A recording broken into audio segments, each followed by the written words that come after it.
Hey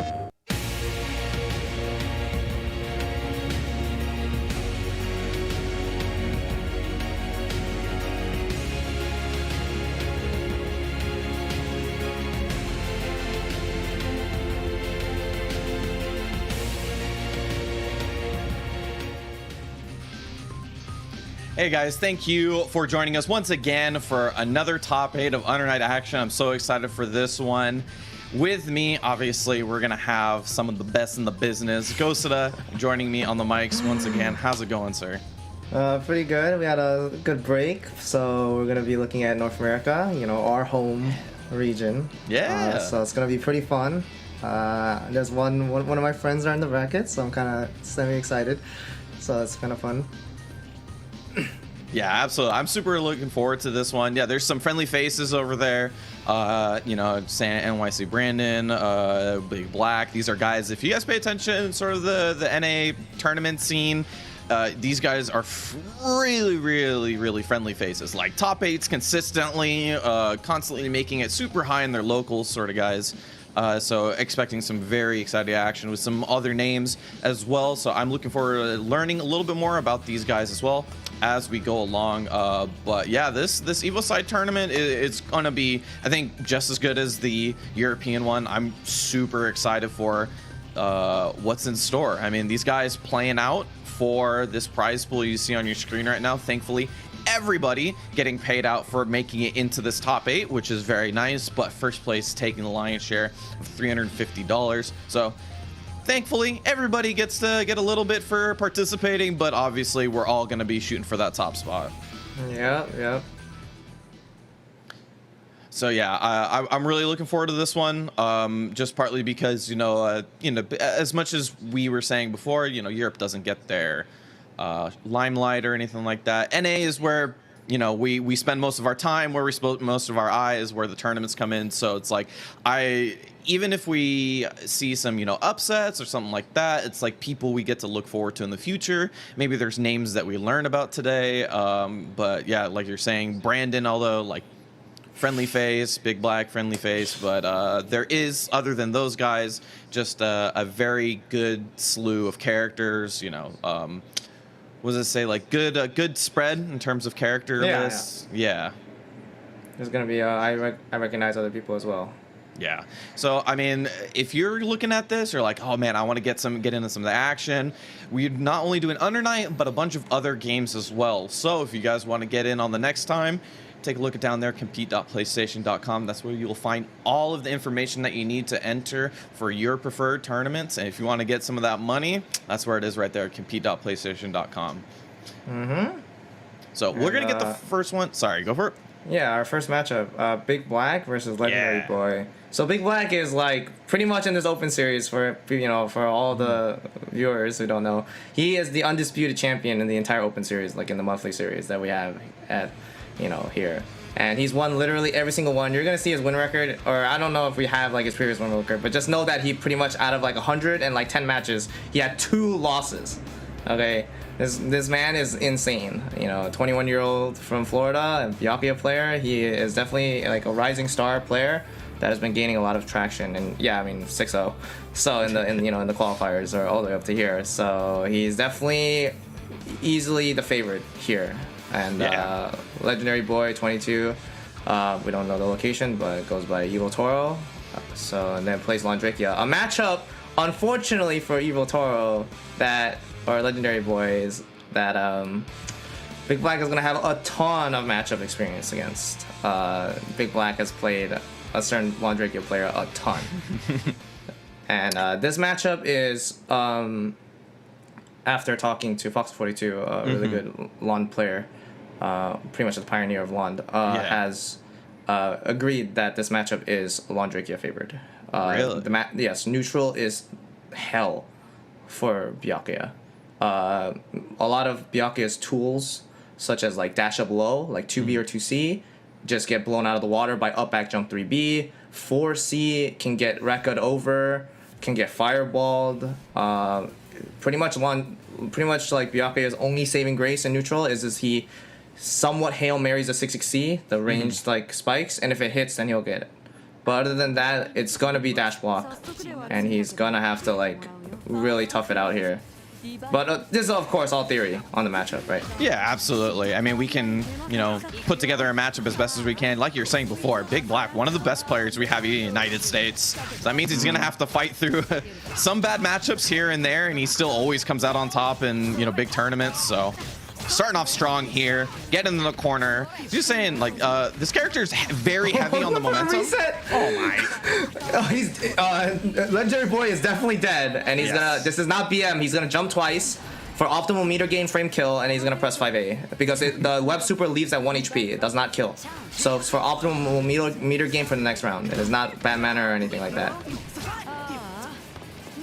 All right, wasn't able to get those confirms right there, but has that meter that he can back up on. Oh, goes for all of it. Shield. Yep. Yeah, that is punishable on the last stage if you end on that last Rekka. It's gonna be a thrown again. Oh, it jumps into the web. Unfortunate.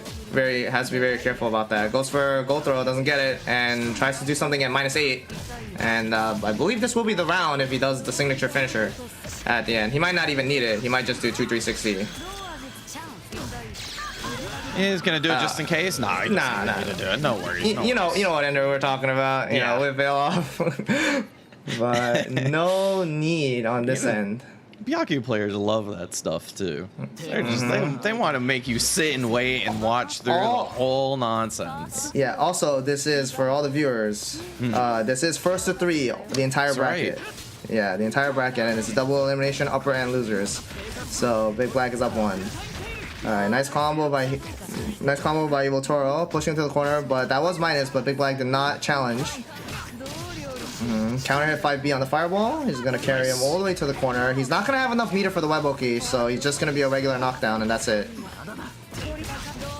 Oh, base veil off. Yeah, doesn't need to do anything in that situation with the net saving him.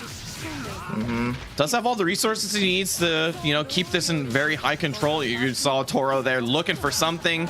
No, drops the combo, but... Yeah, drops the combo, but I got the web to back me up. No problem. And EVO Toro gets hit, or Legendary Boy gets hit by the web on the ground. Counter hit, nice. Doesn't get the confirm, unfortunately.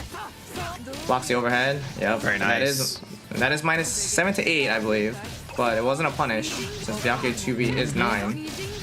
But definitely can't try to move or do anything cheeky when you're minus from that range. That was not a reset. That was not a reset. That was just a combo drop. Yeah. Oh, he tried to press. Nice shield, next attack. Sees it. Yep. Yeah. Reversal. Use the CS. Pause the screen. Know what you're gonna do. That's a huge grid break. Gonna build the meter towards the end. Absolutely. Might be enough with 2-3-6-C. He might. Yep, 2-3-6-C at the end, as you said, and nice and easy. And Big Black up 2-0. I always feel like I'm not sure how much damage Byakuya does, sort of tacking on towards the end. He's a pretty low damage character when it comes to adding meter on towards the end, unless he's got all the resources. But Big Black, obviously he's been playing this character for so long, he's gonna have all those numbers in his head already. Oh, okay. I was like Carmine? That match was not very good for Carmine. I would be impressed. Yeah, but they will be going to hide, a very common matchup, to be honest, for Byakuya actually. And Big Black is very well versed in this matchup as well. Big Black is well versed in many matchups actually. It's very hard to not to play him in a matchup he doesn't know. So we're out backing to the corner. Maybe a strategy to get Big Black close to the corner to side swap him, but it does not work out, and Big Black gets a 5v starter. Yeah, first combo for Byakuya, always about building meter. Goes for that assault, gets a huge grid break here, so he's gonna have the meter to go into super if he chooses so. Nice combo. Oh no, he drops the combo, but there's a web there, and Legendary Boy swings force function on wake up. A pretty slow move, probably not the best. He's gonna run through with veil off, and then web again. 3 normals, 1, 2, 3, IW, and that's it. It's such a cool. It's annoying when you're on the receiving end, but objectively, it's one of the more unique ways to use meter as a kill. So I kind of have to like it. Yeah, and throw tech is +8 in this game. Most fighting games, when you tech a throw, both players are at frame neutral. Yeah. But in Under Night, if the defender techs the throw successfully, he has +8 on throw tech. So definitely cannot be trying to move or do many things. Maybe expecting a button to be put into that range, but the BDF whiffed after he got him up. Jumps out of the throw, whiffs the pogo, and that's it. 5B, near punish. IW, make him watch. This is all Byakuya players. All Byakuya players are like this. I think you sign up like you run a personality test, and like, yeah, Byakuya is the character that you play when you. Makes me so mad. But, I mean, to be fair, it is EVO, and you know ABC is pretty hard to drop unless you're me. But you know, it's pretty good showing, I would say. But Big Black will be moving on 3-0. Yep. Yeah, and I think one of the things I always really like when I watch Big Black play, even though if it's in bad matchups or something like that, he has a really, really strong understanding of how far his normals go. And I mean that by like not only just like using it in regular footsies, but like also a barre and confirming. All of that stuff is really, really strong from him.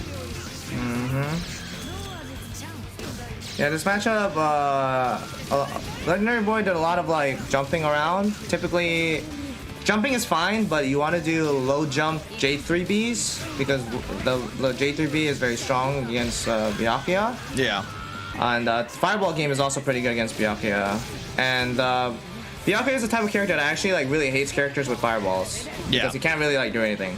So the high matchup is typically one on defense from Byakuya. The high player pretty much has all control of neutral. So I would like to see more fireballs in general from both characters. But you know, maybe they will adapt that gameplay, and if they meet again, if Legendary Boy makes it through the lower bracket. But Big Black will move on in the upper bracket 3-0 and awaits the winner of Alex versus Enderman.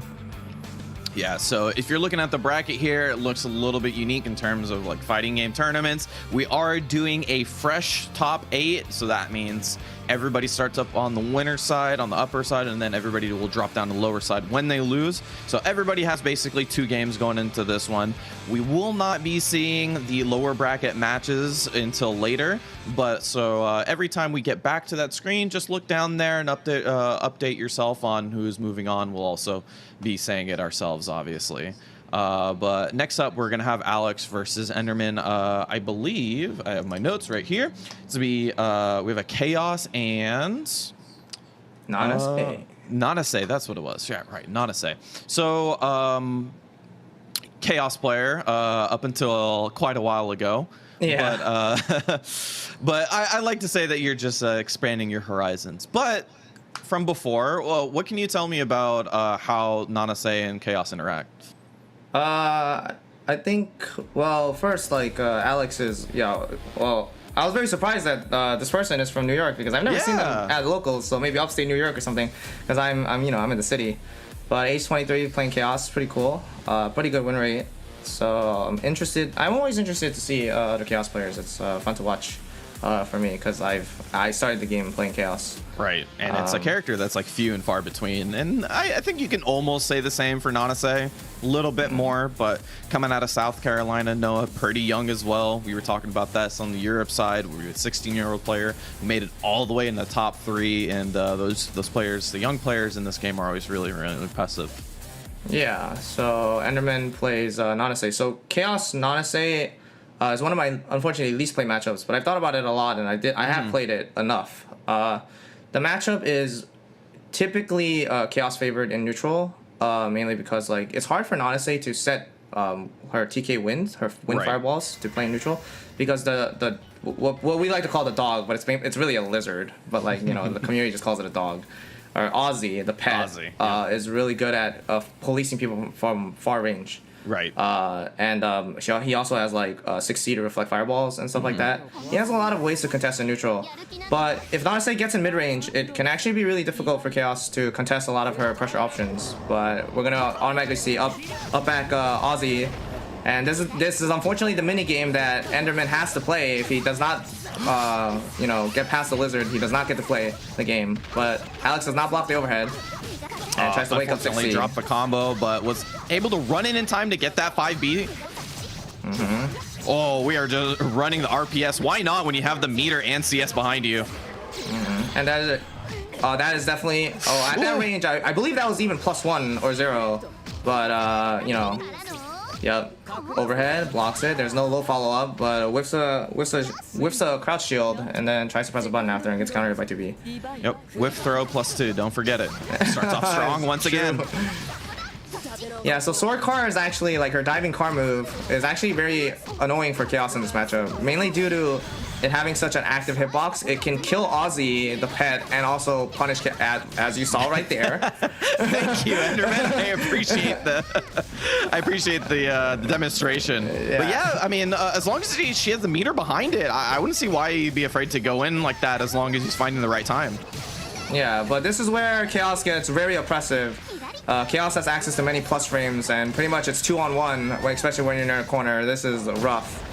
And yeah, Enderman just gets overwhelmed on defense. So blocking Chaos is not great. This character has really strong offense and really strong neutral, but his defensive options are somewhat lacking. But yeah, 6C, meaty fireballs, sacrifices damage with a meaty fireball, either messes up the sandwich combo, but it's no problem. Gets another combo. Very cool. Fireball Oki once again. Ozzy is doing the dirty work for him. You're really enjoying the meaty fireballs, and yeah, grid break assault, and Alex kicked him one. Ghost, you've spent a lot of time around fighting games and stuff like that. I have a question for you. Has anybody, has any move that's looked like Jump C ever been bad? Jump TC? No. But like the dive, the kick, right? The chaos kick. Yeah. I don't know. Those moves don't look bad. They just like They're hit down always fast good, enough. right? Yeah, they just look good. Yeah. It could just be like the design, like the look of the move, but I always feel like they have great hitboxes, like incredible plus frames. They lead to great, like, I don't know what it is. It's just good design for a normal, but Alex is going to start off strong again. Another grid break. Yeah, but being grid. There's a lizard behind. Okay, yeah, man, that's punishable minus, so that's a punish. But he doesn't have certain access to certain specials, so he doesn't have it. Plus frames, assault again, no block, and should be death. yeah, I mean, even if he's dropping the combo in the middle, like, it's just the pressure with Ozzy's just helping him reset. It's been really difficult. He's also got meter behind him now. Enderman finds the mash out with the 2A, finally stemming some of the pressure we have here, and that's a grid break of his own. Yo, wake up veil off. That was air blockable. Enderman just unfortunately did not block in the air. Maybe try to do something else. Drops the sandwich ender, but yeah, EX sword card kills Ozzy, kills you. You gotta respect. Oh, that's plus. Yes. And that's the trap. No. Oh, and veil off damage. Just an attack on the IW towards the end. Make the combo nice and simple. Oh my god. The counter hit bite is one of his best starters, if not like his best starter. So if he gets that, Chaos player is definitely very happy to see that starter. Yeah. Even I'm like, yo, let's go. I got the starter. He got counter hit. But yeah, Alex is up 2-0, and this is unfortunately, I believe Enderman probably does not have Chaos experience. Chaos is one of the more rare characters across the entire cast. Like, he's very underrepresented in terms of like overall player like popularity. So if you don't have experience versus this character, it can look very difficult and very hard to learn on the fly. But Sword Car is very good. Yeah, that part of the matchup definitely down. You can see that there's like, once Enderman gets in, have the general idea on how to approach, but Alex has just been so oppressive on offense. 16. Yep, gets dive kick. Nice. And Alex is spamming shield, sees the 6C, that is minus, could take his turn, but it's not punishable. That dive kick is minus though and punishable. Alright, Meaty goes for the overhead once again. The assault openers have been very, very strong for Alex.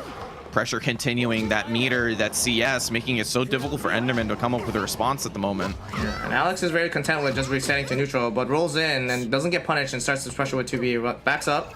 He's gonna forfeit Vorpal, and just gonna lame it out, I guess, for the next 28 seconds. I mean, it is a good game plan to do if you're able to execute it. Gets hit by the overhead, CS. That starter isn't the best. Yeah, the damage is fairly low, but takes the veil off. Hey, very nice block. Continuing on, you still have that Veil off to work with. Gets the combo. There it is. Yeah, Alex could have actually used IWEX there because IWEX is a pillar, like just a pillar of light that hits the top of the screen, and could have actually killed Enderman there because he saw her actionable like in you know a startup, so she can't block. So yeah, jump forward J2C. This is a better starter than the assault version, but doesn't get the full combo unfortunately. Yeah, sends him full screen. Enderman sitting on that Vorp roll. Gonna concentrate, try to win another cycle, playing this slow, especially with the meter. Alex does have to worry about that sword card from full screen. Blocks the low version, blocks the overhead. That's +3 on block.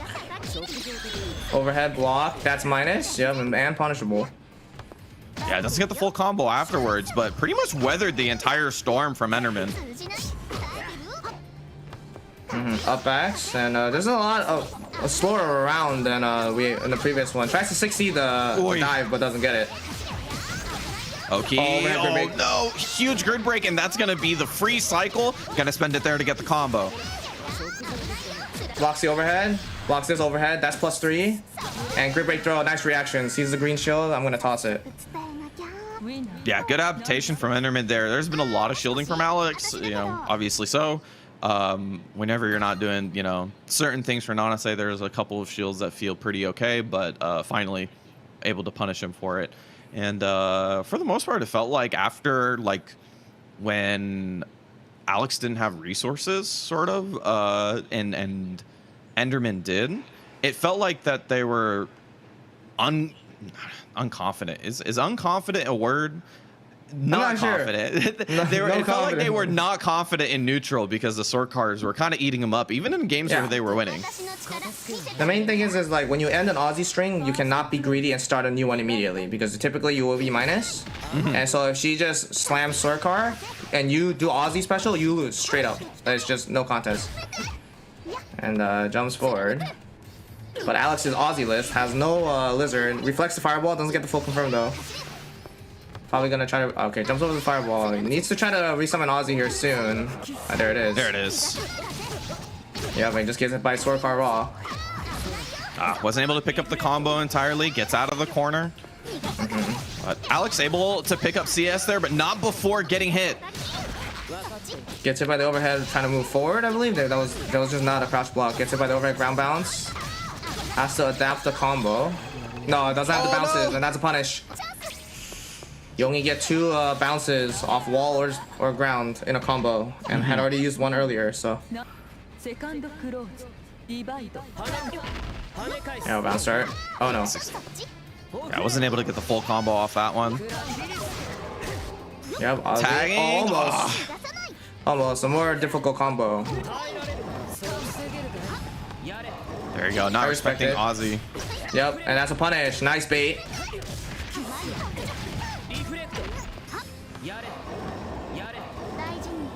Sitting on full meter here. Oh, gonna concentrate. Gonna go look for that cycle first before we go in. All right, there we go. Got the cycle. Smart. Very smart from Enderman. A little risky though, because Aussie can obviously poke you from full screen. So concentrating in front of a lizard's face is asking to get poked or swipe that. But if the lizard is not close enough, then why not? Yep, sword card again. Yeah. What? Oi! Ate up another Veil off. And gonna spend the CS on that one. Try to keep him locked down here. Plus frames once again. Wow! Yeah. Bars would throw at +3 on Nanase's side.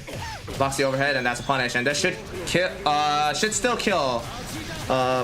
Probably. Yeah. Yeah. I wasn't sure depending on what the starter was, but keep it nice and simple. IW, tack it on to the end. That's gonna be a set point for Alex here. Jumps over the fireball. Probably gonna jump over it again. There it is. Yeah, counter tail. Could actually get a combo, but maybe I'm not aware of how much hit stun is on the counter hit version of the tail. Yeah, jump forward J2C. Fire Aussie. Yeah, these are plus, but yeah. Nice. Nice sword card at the gap there. That was a dead zone. So, and baits another bait off. Doesn't punish it though. All right, has a CS, goes for the overhead. Didn't work that time. Still has a lot of resources, but we're just gonna try to wait off that veil off first. That's probably gonna hit. Yep. Whoa, there you go. Yeah, catches the landing of the recovery of setting the wind fireball, and now yeah, backtech's out of there. Yeah, makes that veil off worth in the end. There you go. Doesn't have any meter to go anything extra with that one. Sword car. Sword car, unfortunately, was a little bit too far. Cycle goes for Alex once again. Super important for him. That's his main resource right now. One good hit and it's over from Aussie. If she gets tagged by this lizard, it's gonna go into a combo and it's done. But time is ticking. Like Enderman has to go. Okay, gets past the lizard, but okay, sees him jumping. Yeah, that should be it. No, drops it, but 10 seconds. Yeah, I think even with the time, it might have been too rough without the resources there, and Alex is going to take this one 3-1. Yeah, Alex will take it. And that matchup, the neutral looks like, as I explained, like, yeah, you'll poke her. She can't really set her wind fireball that she wants to. Right. Even if she gets it, you can easily avoid it by jumping and then calling Aussie or reflect it. There's many ways for Chaos to, like, seal her neutral options. Her best neutral option is a Hail Mary sword car, which can be punished or is just straight up minus on block. But it was really working out since in the early set because Alex was getting pretty greedy with Aussie strings, but got hit by sword car way less towards the end. So it's pretty good adaptation on their part there. Yeah, and you know, Enderman knew, like, oh, I gotta get some resources, whether it be CS or meter, and then I start using sword card, shutting him down, but unfortunately wasn't able to always confirm that into sort of the Oki that we know Nana say for. And that pressure is always really, really strong, especially against characters like Chaos, who don't really have a very strong reversal. But unfortunately, that was a really nice snipe as well. Yeah. And yeah, unfortunately, it does. Yeah, Enderman most likely did not have much Chaos experience. As I said before, this character is extremely rare find. Yeah. To get practice verse. So yeah, it can be very difficult. But Alex will move on in the upper bracket, and Enderman will fall down to the lower bracket to fight Legendary Boy. Yeah, so you can see your bracket here. So I was mentioning before, if you guys are just joining us right now, the lower bracket will be played off stream. We will have some of the lower bracket matches later on as we go along, but since this is a fresh top 8, there's more lower bracket matches than normal. So just every time we bring up the bracket, make sure you guys stay up to date and, you know, look down there and see what's new in terms of the lower bracket, and we'll try to keep you guys up to date as much as we can. But next up, we're gonna have Brandon versus Skyblaze. Yeah, so NYCZ Brandon is a local player of mine. We both live in New York City. Actually, he moved to New Jersey, I believe. But either way, he's a good friend of mine, practice partner. Yeah. And yeah, I believe he just turned 25 actually. So there you go. yeah, so Linne player, he 6-0 is pretty good. I mean, he's like basically my rival and my practice partner in New York, so he's super good. A little crazy at times, a little nutty, but you know, he's a fan favorite basically. I'm pretty sure the fans will enjoy watching him do some crazy stuff. And Skyblaze from Georgia, 17 years old, plays Aurier. This is a matchup that Brandon is very used to, because we practice with a player known as Frozen Core, one of the best Auriers in North America. So although this matchup is not very good for Linne, this matchup is like pretty bad for Linne. Really? It's really hard.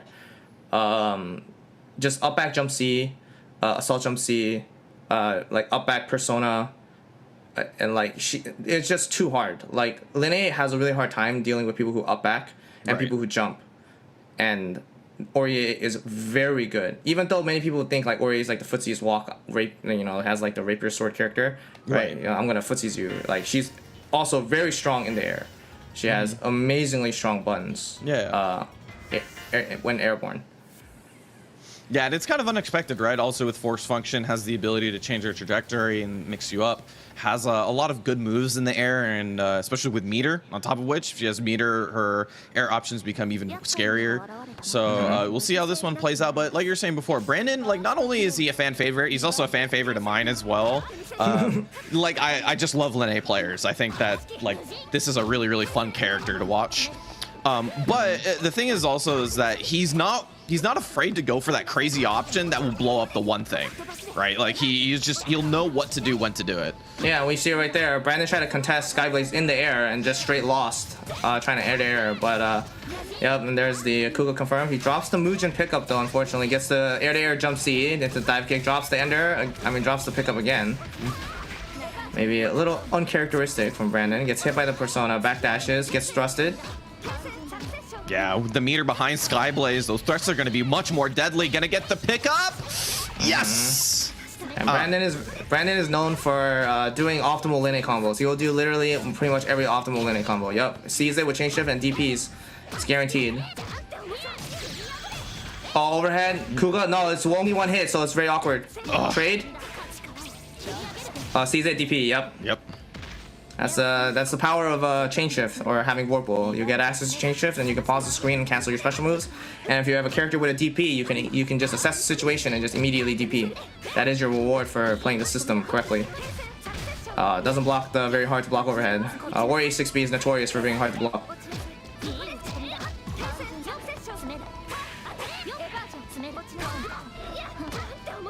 And Brandon tries to anti-air with force function and doesn't get it. And yeah, doesn't block that overhead either, but he has Vorpal, so it's not bad. Sees the whiff and gets a punish. Yeah, late cancel on the X thrust, doesn't work out. Nope. Oh, no, too close. All right, nice. Sees the assault, gets the force function. Assault hits home, and Brandon drops the combo again. Sees it and tries to ADP. That's an overhead. Actually, that's EX Helmbreaker is an overhead. I'm not sure if Skyblaze knew, but gets hit, and it's a pretty good starter. And 5C, and that's it. Yeah, it is a special starter. So a lot of the times, special starters in this game have very good scaling. They tack on a huge chunk of damage at the beginning of the combo, so they always end up doing good damage. Yeah, and that's a new move in Claire. If I'm right, I always blur these lines at this point now, but yeah, it's a new move for Claire, and so sometimes people don't have as much experience with the move as some of the other moves. Yeah, Air Dragon Fang is new. She did not have that in the previous version of the game, and rolls into the Orb Thanatos and gets punished. Drops the combo though, assault to assault. Oh, gets grid broken by the 6B. Yeah. Oh no, BDP, full punish time. 2B counter hit. Oh, unfortunately drops. Yeah, pokes out with 2B. Oh no. Goes the other way, just gonna back out for the space. Oh, just found the other side, caught Brandon off guard and gonna take that one round. I did really like that we were talking about this when we were on the EU side. Skyblaze did CS early on in the cycle when Brandon was grid broken, getting all of that meter. Caesar trying to set the Thanatos. That's like almost 50 frame startup. So they're trying to set that, and you're fast enough. You can't just interrupt them. Sees them in the air, tries to air, can't do it. Brandon is like 0 for 4 on that attempt. As I said before, she's very difficult to catch, and Lene is not one of the characters who can contest her aerial movement. There we go. Getting a little bit tricky. Saw the shield. Wait. Doesn't take the throw. Brandon's in a little bit of trouble here. Rolls through. It's time. Brandon's low HP. Brandon just gets stronger when he's low HP. He becomes a daredevil. Drops the Ender though. The Dragon Fang Ender, yeah. Sees him in the air, and man, it's so crazy. Normally when you see that red mist, you're like, oh, okay, this is a punish, but that has not been the case for Brandon with Ori's air movement. Oh no, he whiffs the throw. And didn't confirm his falling jump C either. So the score will be 1-1. And Brandon's probably thinking, he's like, what's happening? Not dice rolling hard enough. Yeah, I mean, he should know better that he probably shouldn't be trying to contest Ori, when she's like somersaulting in the air. It has not worked for him, and he knows better than I do. But he can be a little stubborn at times. But Skyblaze is doing a good job of playing to Oria's strengths in the matchup. Skyblaze is doing really, really strong in terms of making it difficult for Brandon to meet him in the air. And I think that's like, although maybe Brandon shouldn't be wasting that time up there, it is definitely up to him. And Skyblaze is going to continue to do it until it's a problem. There it is. Finally gets a force function to answer. And that was a Kuga, definitely for sure. Surprising to say the least. Run up 5A punishes the Persona follow-up right there. That was minus and punishable on block. And this should, it doesn't kill. Almost. All right. Assault jump 6B, very hard to block. It's like almost like it's like 23 frames, so it's pretty quick.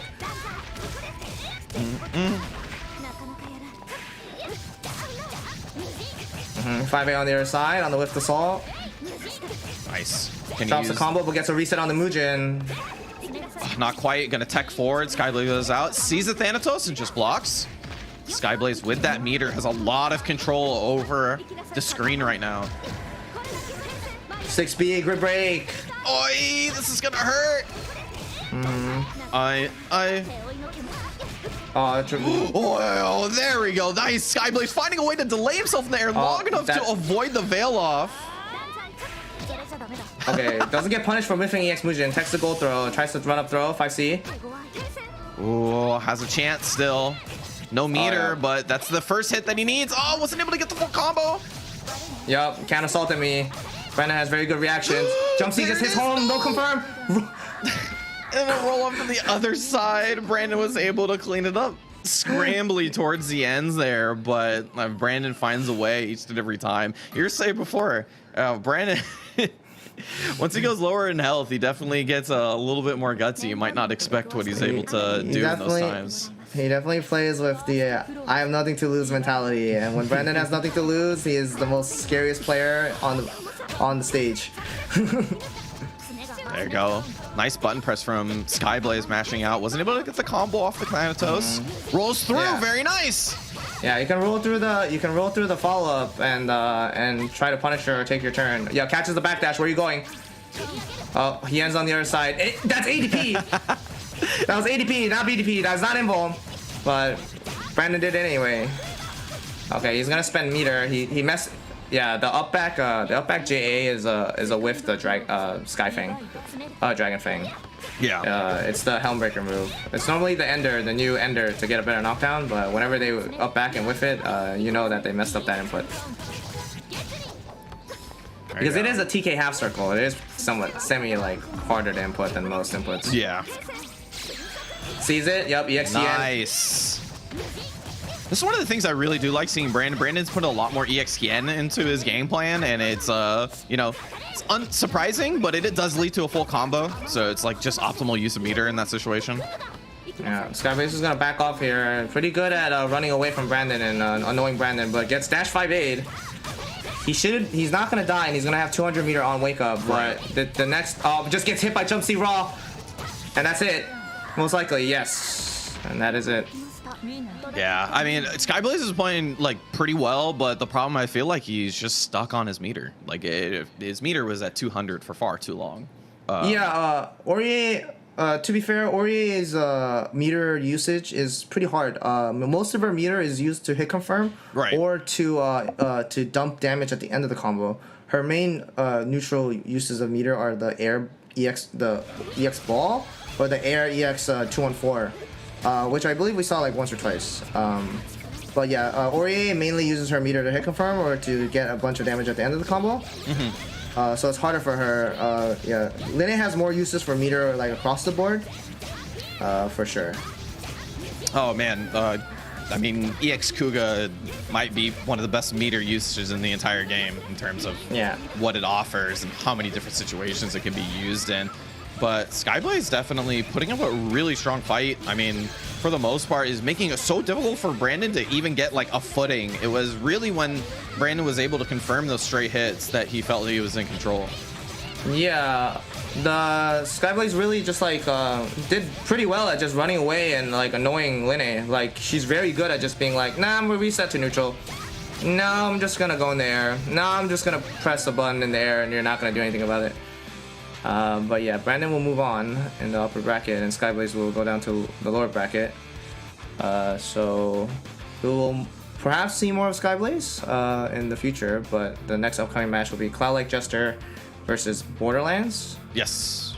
Yeah, so Cloud Lake Jester is a they played in the open series in these open series we had before, and yeah, they're a Byakuya player from California, and age 25.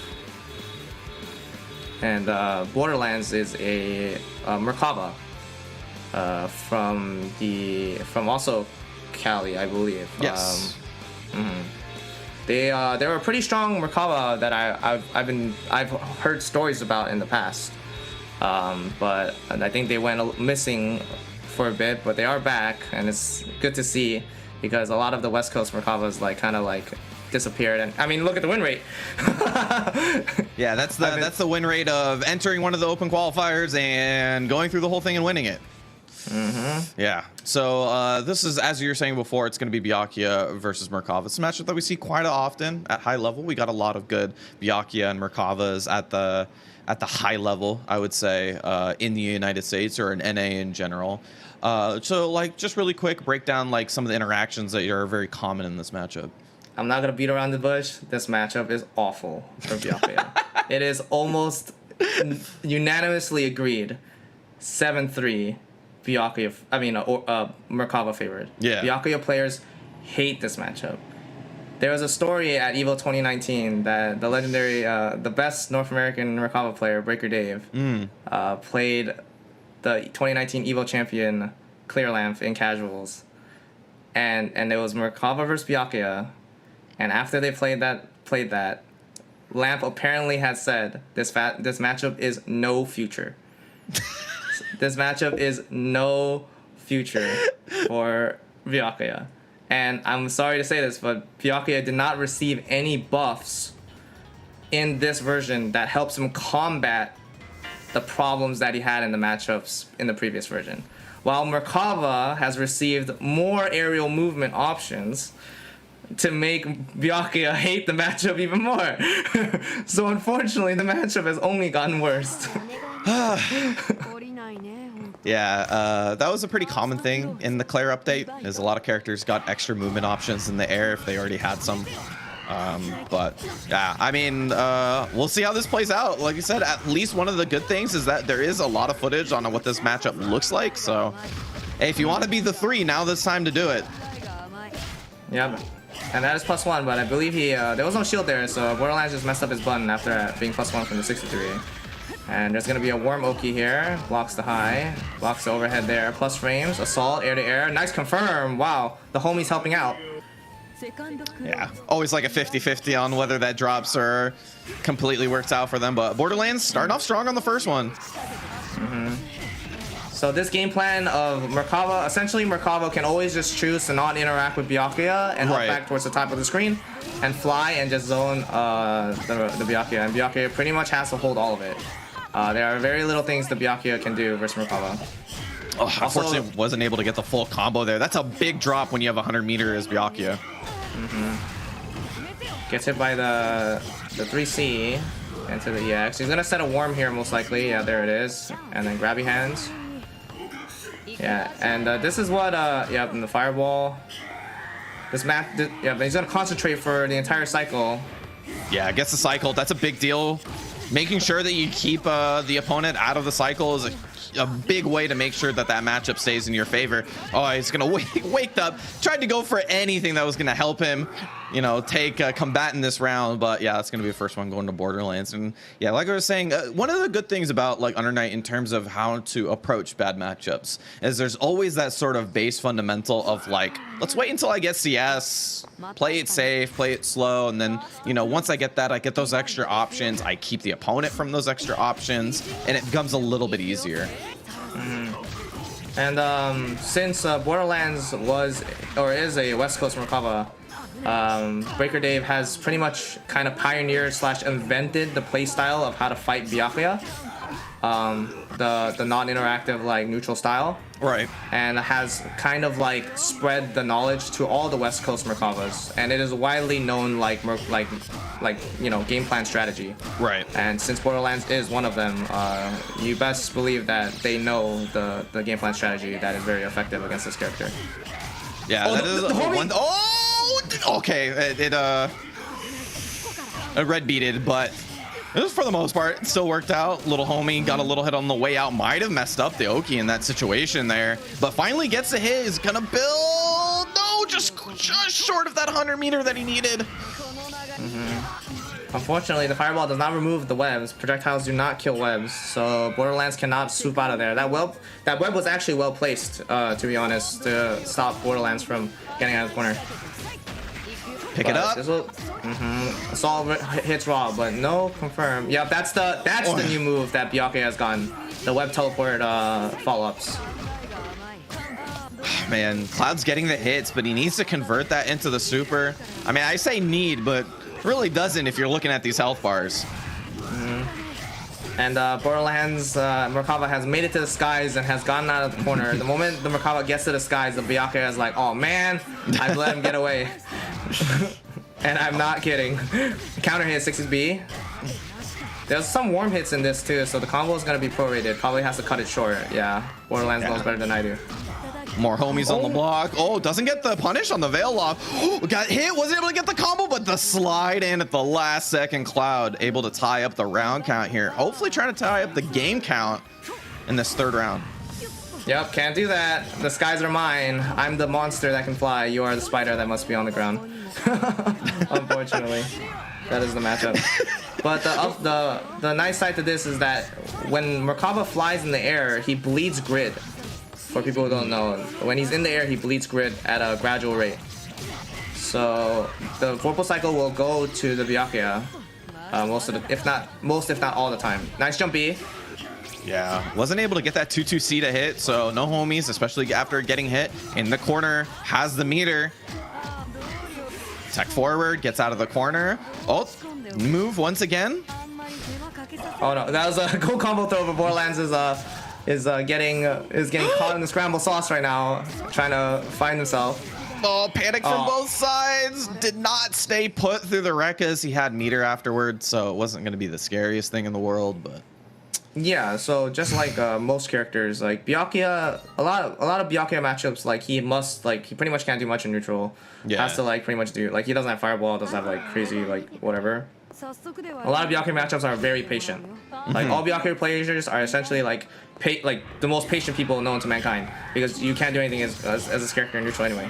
I hate to give Byakuya players anything, honestly, but you are right though. Like without having very many options in neutral, they basically have to focus on pressing the button at the right time. Yeah, or making a defensive call out at the right time when you know. But if Byakuya does get a catch of you, his pressure in Oki is very oppressive and can pretty much rob you off one hit. If executed properly. Yep. And Borderlands is just gonna send them full screen. I don't want to deal with any of this. Me fly, me fireball, me 4B. Yep. I was gonna say, Cloud like Jester threw in that CS towards the end there and kind of gave up the cycle, but was able to get the hit there, gets the grid break. Oh, this is big. He's gonna have the meter. No, was able to drop the combo. Oh, no. Still has the cycle once again. That's another throw. CS, move forward. Oh, they were right next to each other. Oh, okay, yeah, reversal. Yep, sees the jump, does the EX punchy hands. And Merc Scree takes the one. Oh wow, round start 2 just to say, but yeah, it doesn't have meter or anything, so it doesn't get a combo. Yeah, gets a hit. Wasn't able to go back for that side switch once again. Oh, gets hit by the overhead. And Cloud like Jester is really running over Borderlands this round. Yeah, the overhead's being such a big detriment to Borderlands, and Cloud like Jester knows that. Finally gets a block on it. Yeah, that is punishable if you block it. That's like -17. Go get him! Go get him! Oh, nice. Snuffs him out at the last second. Yeah, so this is the one nice part. If you have the life lead, it's Byakuya. You know, it doesn't matter if they run away. I got the life lead. You gotta come to me. You know. Yeah, so but Borderlands is taking that time to sort of find his moment instead of rushing in. Does have a little bit of time. Reversal throw after the CS. Yeah, gonna take the round. sees the empty assault and goes for the throw, and catches Borderlands. Tries to go air to air with the monster that can fly. Definitely did not work out there. Nice patience. Does have that nice. 200 meter, and Susie sees something. Wasn't able to get the combo. Text forward and gets the side switch. Yeah, not even gonna try for that one. It's all right, especially with your Byakuya. Oh, gets hit by the low follow up on the web teleport, but drops the combo, so he gets to get out. Dive kicks to low. It's a low crush, basically. Yeah. Jump back dive kick, the classic. That's like the first dive kick we've seen, I believe. Yep, low fly Loki gets hit by jump B. Throw. Nice shields to win the cycle, but gets clipped, and it doesn't matter if you have the cycle if you're dead. Yep.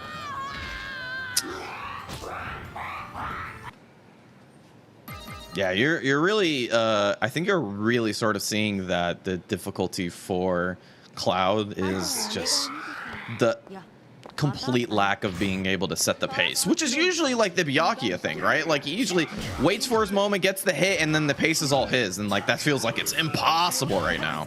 Yeah, getting the hit is the hard part. In other matchups, Byakuya has more of a chance to get the hit. I mean, I say that, but he got a falling jump beat. Yup. Boy, very nice. Yeah, that's 2 bounces, so Borderlands will have to cut short. Missed the micro dash 2C, unfortunately, but with a dive kick, press 2C. With dive kick is plus. It's not really though, but it's a meme. Grid break. And yeah, just press a bunch of buttons while the worm is also hitting. Help me out. Just gnaw at the spider real quick. That's why I love Merkava, right? Most characters have like 1 plus frame thing, just like whiff throw. That's my only plus frame move. This character's got 2. Yup, and if you keep going for that web set, I'm just going to keep anti-airing you. And Borderlands has adapted to that block string that Twilight Adjuster likes to do. Alright, nice fireball. Stalling his air movement out of the air to avoid the button. Oh my god, the homie's hitting him from either side. Fight back! I don't believe it's def, but it's 1 setup. Yeah, that was definitely minus, so nice throw there. Oh, no, it doesn't block the overhead. Oh, no combo though. Okay, count, trade. Yeah, wake up, wake up reversal. Wake up punchy hands. Didn't bait it. Yeah. The one thing, we say it's like, it's not the like an entire reversal, right? Because I believe it's not invincible after the startup or once it gets to the active portion of the move. But it being like pseudo safe definitely allows Merkavas to just throw it out sometimes. Yeah, it's one of the most frustrating reversals to deal with. If you're a competitor or you just you play this game in general, unfortunately, it's something you have to deal with. Yeah, it's just like a fact of life, right? Sometimes, even if you do know that the green shield, like sometimes you just miss it. It's just how it is. Yeah, sometimes you miss it. Obviously, in the heat of the moment, in high pressure, can you really shield the last hit every single time? That honestly, that's what separates the best from the great from the best, right? Those people who can just like do it every time.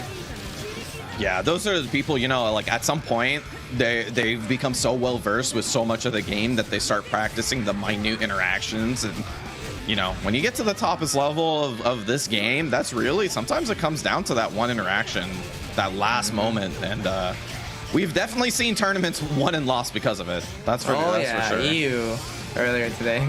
Oh yeah, that's right. EU, we definitely had that same interaction happen. But yeah, Borderlands taking it over and really just showing the domination of what that matchup looks like. As you can see, he is moving on. In the bracket, they will be playing Brandon in the upper semis. You see up there. Like I was saying before, the lower side, the bracket will be played off stream until a little bit later. So every time we get back to this bracket, just re-update everything that you're seeing, who's progressing, your favorite player moving on or not. But we'll keep updating that as we go along. So, Big Black didn't get the memo there. I see 3-1 across the board. You didn't get the memo. You didn't get the memo? Oh man, you're supposed to make it look good, bro. Not supposed to dominate. Make it 3-1 across the board. I mean, it's all good. Oh man, but we appreciate you guys for joining us. We appreciate you guys for tuning in. If you guys are looking at these matches, you're like, man, I want a piece of this action, or maybe not for Under Night specifically, maybe for a different game. We got a bunch of fighting games for this EVO tournament ran by PlayStation. If you want to know how you can enter in this tournament, go down there, compete.playstation.com. That will have all the information that you need in order for you to enter your preferred game of choice. It doesn't have to be Under Night. Just love for you to get some fighting games in. Just play with your friends, or just try to vie for that top spot. A little bit of extra money. And like I said, for this tournament specifically, we're running for first place. $350 would be the lion's share of the tournament. If you want a piece of that action, compete.playstation.com. We appreciate you guys so much for joining us. We're going to take a really quick break, so please don't go away. Invite your friends to watch some Under Night action, and we'll be right back.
Thank you guys for sticking with us. Welcome back to some more Under Night action provided to you by PlayStation. This is the official EVO side tournament, so I appreciate you guys for joining us. With me, the one and only, the master himself, Gosada. You have once again graced me with your presence and your knowledge and your wisdom. You shall bestow upon us more matchup knowledge. I appreciate it. Thank you. No problem. I mean, I played this game a ton and researched it a lot, so it's the least I can do, honestly. But your cause is not gone without what's that called? There's a word for this. I forgot. Let's show you the bracket. Anyway, so we're going to be showing you guys next up NYC Brandon versus Borderlands. Borderlands, you just saw take it over Cloud. 3-1. So we're probably going to see a Merkava versus Lene next up on the match. And then afterwards, we will have Big Black versus Alex. Like I said before, lower bracket will be filled out as we go along. So we will keep you guys updated when we have those scores for you. Yeah, so Lene versus Merkava. So again, I'm not going to beat around the bush. This matchup is terrible for Lene. Again, as right. Like, if you thought that Lene cannot chase Aurier running away to the skies and jumping back and pressing buttons, this is even worse because Aurier doesn't have wings and a certain monster has wings. So Lene really despises these type of characters that can just evade to the air. She is terrible at chasing them down. So a lot of the matchup will come down to Brandon being able to like weather the storm, try to win Vorpal. And it will be up to Borderlands to control all the pace of when he wants to retreat, when they want to go in, etc., etc. So it will be it'll be interesting to see. I believe both players have ample experience versus each other, the other character. East Coast has New York City in particular has a strong Merkava, and then West Coast has strong Lene. So definitely neither side has never played the matchup before. So we will see who wins there. And then we have a poll, so I'm actually curious to see what people think. After I said that it's Merkava favorite, though. I know. Everyone's like, hold on, I gotta change my bets. Oh, man. I was like, oh, it's Merc favorite? Oh, yeah, you're right. Man. Let me just change it. Insider information. That's why we don't let them in Vegas. But yeah, so you were saying before, sort of, we were talking about that with the Aurier matchup, that a lot of the times Aurier's abilities in the air make it pretty difficult to tie. And I prove you're wrong. They know a thing or two about Mr. Brandon over here. He's played a mad matchup or two. So he should Borderlands is very strong himself. Yes, and, very much so. I can imagine Brandon's ripping his hair out right now. He's like, oh, I gotta play Merkava. Oh no. Merc scream. PSD from Merc screaming noises as he gets dive kicked. But it is first to 3, so we will see who comes up victorious here. And I do have a question for you in terms of matchup. When Lene gets into that 5C2C range, what is Merkava scared, or are they just gonna press buttons anyway? He can challenge mainly with like up back dive kick versus 2C, because 2C is a low and dive kick is very good versus 2C. But 5C can catch the jumping arc, so 5C is probably more safer. But I say that, but he gets a 5C starter. Drops the combo, unfortunately, though. And Borderlands is doing a good job of controlling Vorpal and running away. Whips the dive kick, 2A, or 2B2C, frame trap. Yeah, same patient. There you go. Gets the throw. That's how you start the matchup for Lene, or that's how you start her pressure for the most part. Hopefully getting a throw. There it is. Eating up the low with the dive kick. Yeah. And attack on a little bit of extra damage with the X. So being slightly minus and doing a dive kick to low crush Lene's low Abari, that's a very common. Assault Jump C hits home, and barring any mistakes here from Brandon, should be the round with some amount of resources spent. He's gonna have to probably spend it all. No! Oh no, you hate to see it. And Borderlands will gladly take the round and not have to spend any meter. So he's sitting at 200 and a grid break starter. There you go. Gets the force function. Nice. Let's So throw it that is once one of again. the. So those are one of the tools that are very mediocre versus Linne with very strong reactions. Is Force function is very good at anti-airing on demand, assuming the Linne has Right. good enough reactions and the presence of mind to do it. So swooping in from the sky is probably going to be one of the not so greatly used tools. But still retreating to the skies defensively will still be very strong for Borderlands here. ADP he didn't cancel it into the EX Kuga. He a little mess up, but. Or maybe just, you know, a lot of the times, sometimes the threat gets people to stutter just a little bit longer. Might have been able to just get away with it. Has CS once again, though, so has a good way to close it out. Is going to do it with the Hien. Doesn't even need to spend the CS. And there is a...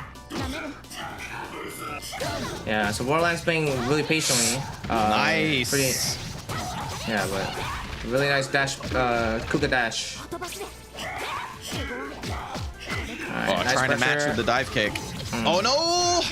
Yeah, Couple excellent started in pressure. the corner. Yeah, excellent pressure from Borderlands here. 4B no cancel into 6B is very hard to deal with. Really has a big stagger window, so it's like hard to immediately want to contest. Nice timing on the veil off. Dealt with both the homies and the pressure that he was going to put on afterwards. This is going to hurt as well. Yeah. So this Oy. so that was Oy. like the branded and invented left-right 50-50. I say 50-50 in air quotes, but Hien overhead hits home and Borderlands does not block, unfortunately, and Brandon will take game 1. I think that might be the hardest hitting combo that we've had on stream so far. 5.4 basically used almost the entirety of the veil off for the combo. Yeah. So, yeah, It's that pretty- Brandon has a very he's worked a lot. I mean, I've talked to him. He labs a lot to do optimal combos. right. He has really good execution. And like it's kind of a like, you know, one of his best player traits. Woof. Nice, using that 6-frame 5B, so good to counter poke with. Ending with Hien. Nice patience from Borderlands there, but flinches a little towards the end and then gets clipped, unfortunately for him, and does not tech the throw. He's in a little bit of dire straits here. Okay, doesn't get punished for the whiffed crouch shield. Nice 2C. We won't see a side swap combo, so maybe he just wants the damage. Gets the homies out. Gonna go for the mix up. Just easy peasy to deal with CS. Sees the red miss. ADP.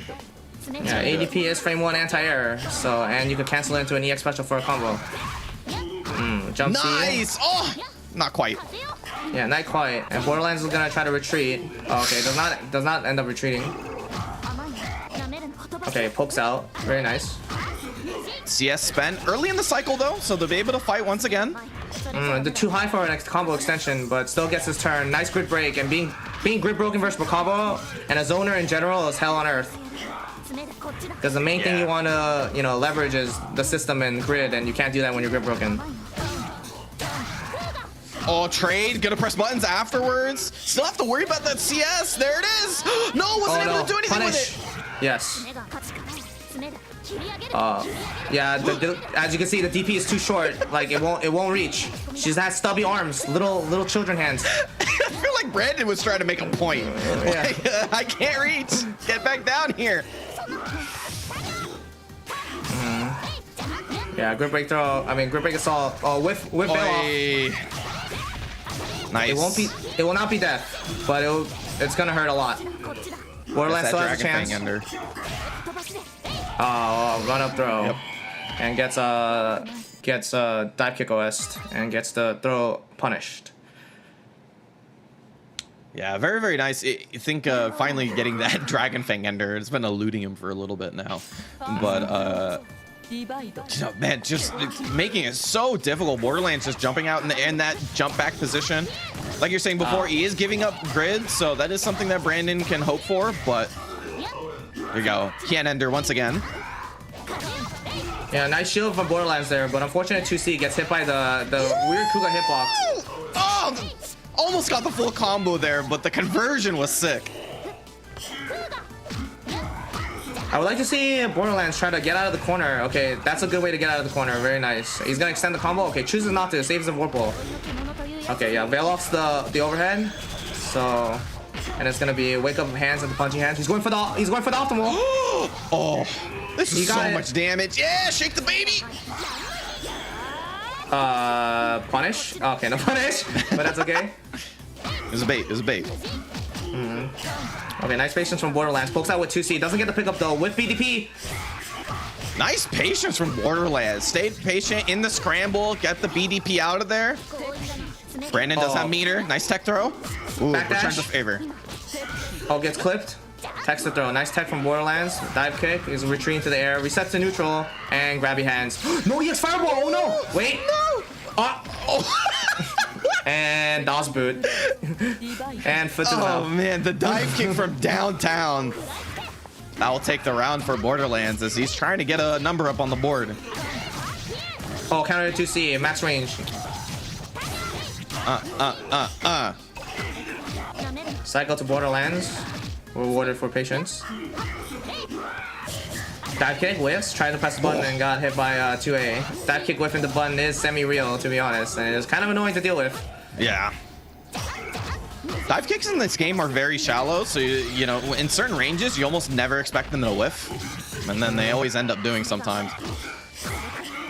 Alright, so Borderlands got Nice. And Linne's force function, that dodge strike is very good if the Linne has the reactions to be able to use it defensively. So doing very telegraphed overheads is very hard to do versus Linne. She has really strong defensive options. Oh, gets her broken. It might be death. This might be death with CVO. He's going for it. And Iwex dead. Yeah, with Iwex, that's right. Oh man, you don't see this one often. Yeah, you're just taking a bite out of Linne, just some chomps. Taking a bite out of crime. And that's it. And Borderlands is on the board. Merkava patrolling the streets, keeping you guys safe. You better be welcome. Yeah, I think Borderlands is getting more used to it. He's mixing up between offense, resetting to neutral and going in at different timings. And as long as you keep up, change up the tempo and stuff like that, it can be very annoying for a Linne player to know when to advance and when to wait. Nice whiff punish on the 2B with 5C. Oh, Brandon going for nice combos again.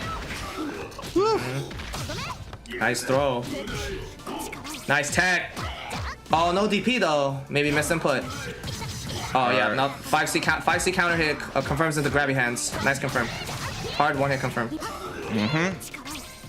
Oh, a little scramble, but Brandon will be the. Oh, wait a minute. Oh, nice punchy hands. He's closer to the wall. Oh, he missed the combo when it's closer to the wall. That's a little rare. That combo is actually easier when you're closer to the wall, I believe. Yeah, a little scrambly towards the end there, but Brandon at that point. Yeah, ECX Hien. Yeah. And that is a buff she's received in this version of the game, CLR, or Claire. EXTN tracking has been improved, and it rewards a 3.5k damage combo, which you best believe Brandon knows it. Oh, yeah. Alright. Oh, messed up the worm setup a little bit, and Brandon got the tech out of the corner. Oh no, that's her best starter, by the way. Just kidding. Dive kick once again, whiffed, no punish. Oh, Brandon wasn't patient enough. Yeah, nice frame trap by Borderlands here. He's gonna get a setup. It's a standard web Oki. It's not flat. It's not like 50-50 flat Oki. Oh. There you go. Yeah, nice bait on the force function strike. Borderlands assaulted and Brandon twitched reaction to the assault because he's like, oh, I'm gonna force function it because I'm Linne. But Worms counter hit the force function strike, so Brandon didn't think about the Worms there. Oh, nice 4B. There you go. It doesn't have the meter to do the homies afterwards, so it's just gonna take a little bit of grid. Actually gets the warp roll out of it. That was close. Oh, reaction? Almost! Red Mist of Death gonna return the favor. Oh, that's most likely gonna drop. Yeah, it's too far. Oh. Throw. Cycle will go to Brandon, barring any shields. Oh no, grid broken. Oh, caught him. Yeah! Nice use of CS. Plus frames, low, and that should be it. Just kidding. Commentator stretch and low again. Yeah, so that Hien charge, the normal version, if you don't hold the button, it's an overhead. And if you hold the button, she fakes the overhead and she goes low. She kicks you in the shins. You have to fuzzy block it from high to low. There's a certain timing.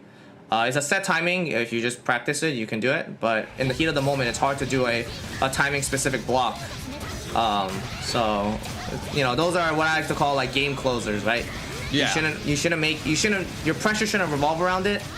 But, you know, when the chips are down or your opponent is really pressured and they're 1 HP, it'll probably hit, you know, because they're thinking about a bunch of other things, right? Yeah, it's one of those things like you maybe go into the matchup thinking about it, and then if you never see it, you might not think about it until it happens again. You're like, oh, darn. Yeah, that was a nice combo, by the way. That combo is difficult that we just saw. That combo is really difficult. Yeah, but Borderlands looked really good for the most part. I think wasn't able to get a lot out of his 2-2-Cs. Sometimes you just get the homies down, but not really anything afterwards.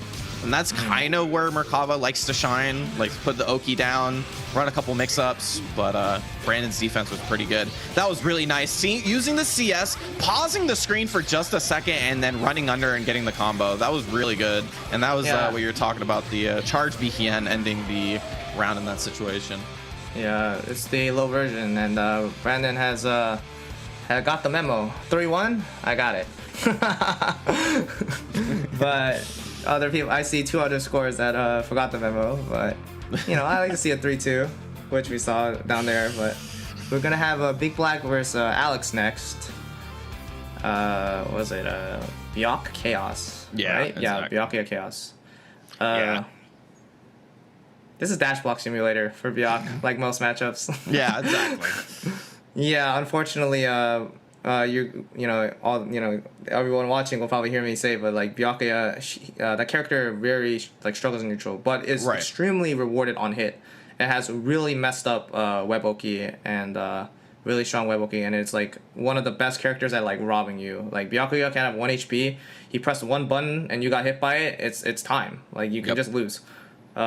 So as long as Big Black is patient, which he is, he's very patient. One of the most patient Byakuyas I've ever seen. He will literally just wait and be timed out. Like he will and we will not be going to. So unfortunately, I don't know how much Alex knows about this matchup, but a very famous or a very well-known North American Carmine player known as Spinach.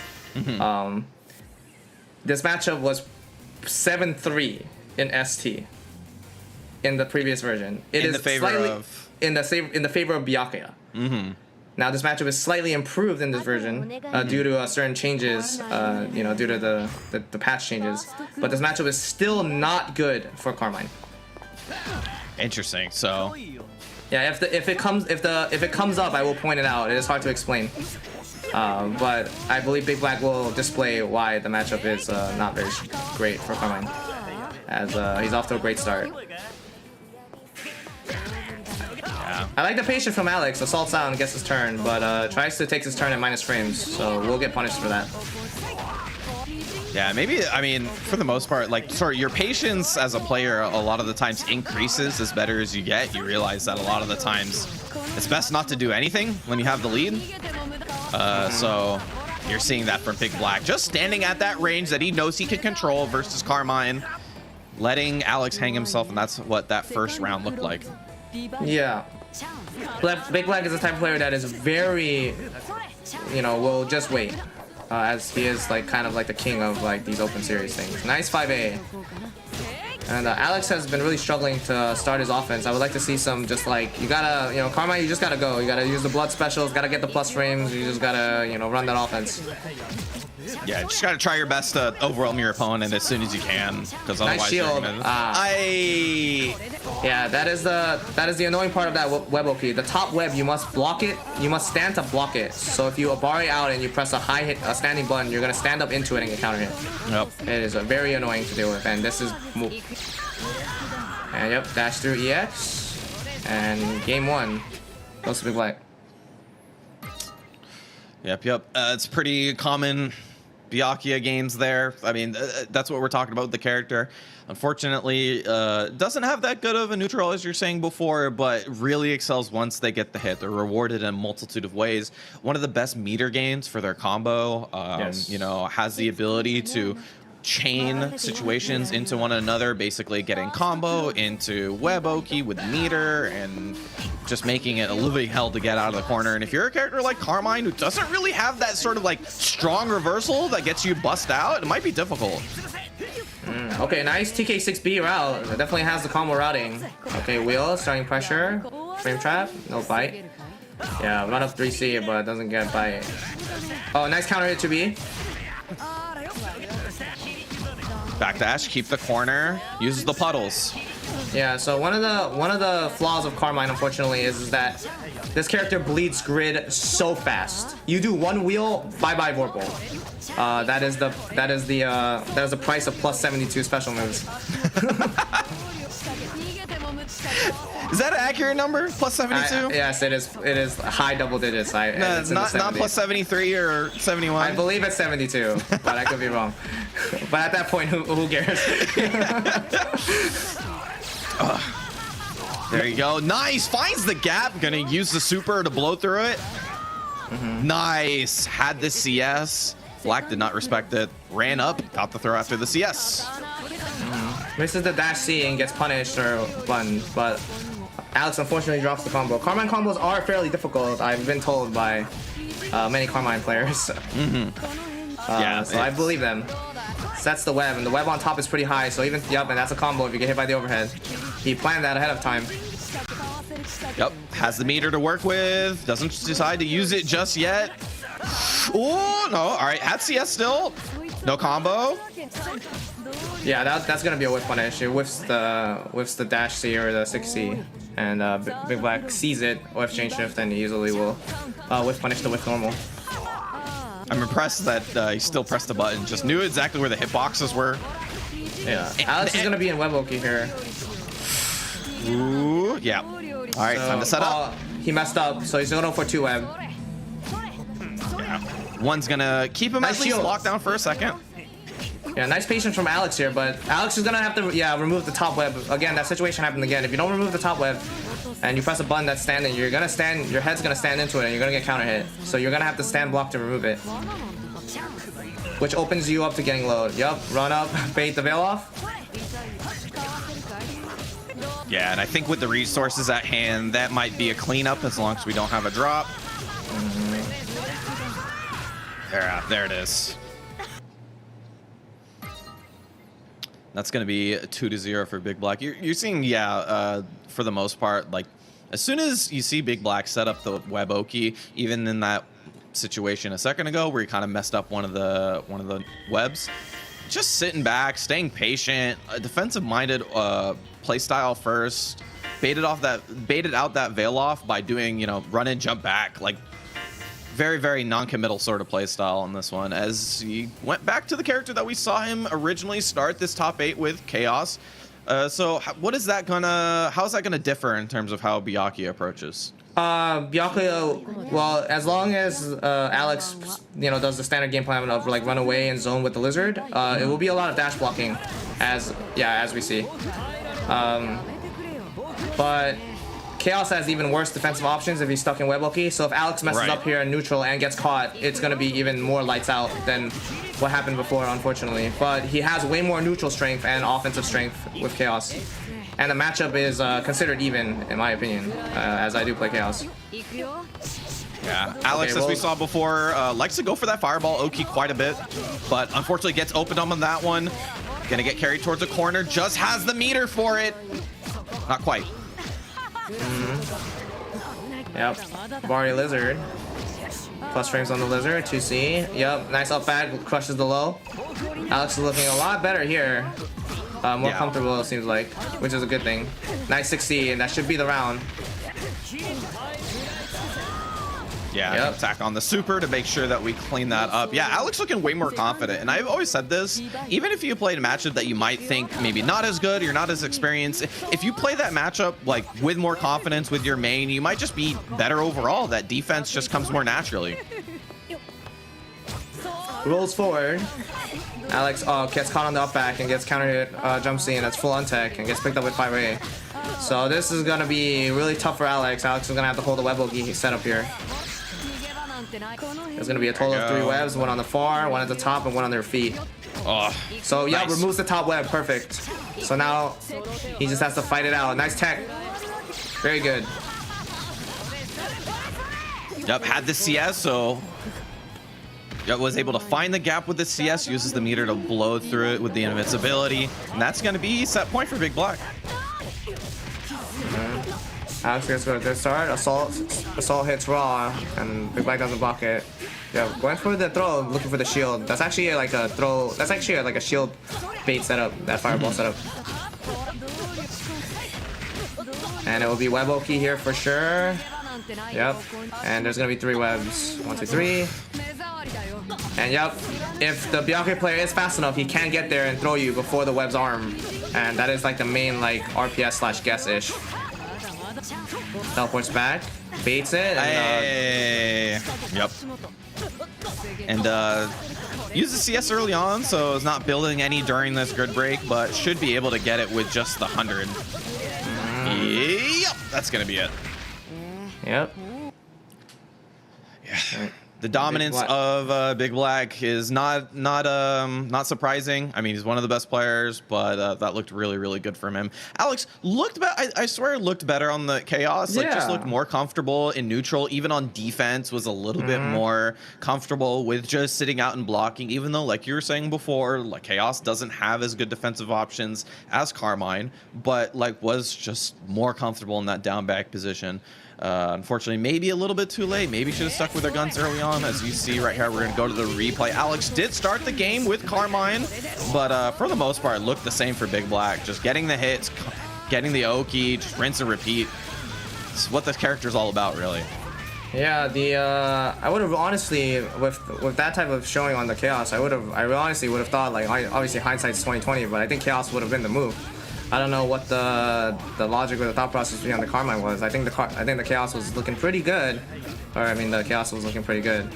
And I don't know if Alex knew, but Carmine into Byakuya is a worse matchup than Chaos.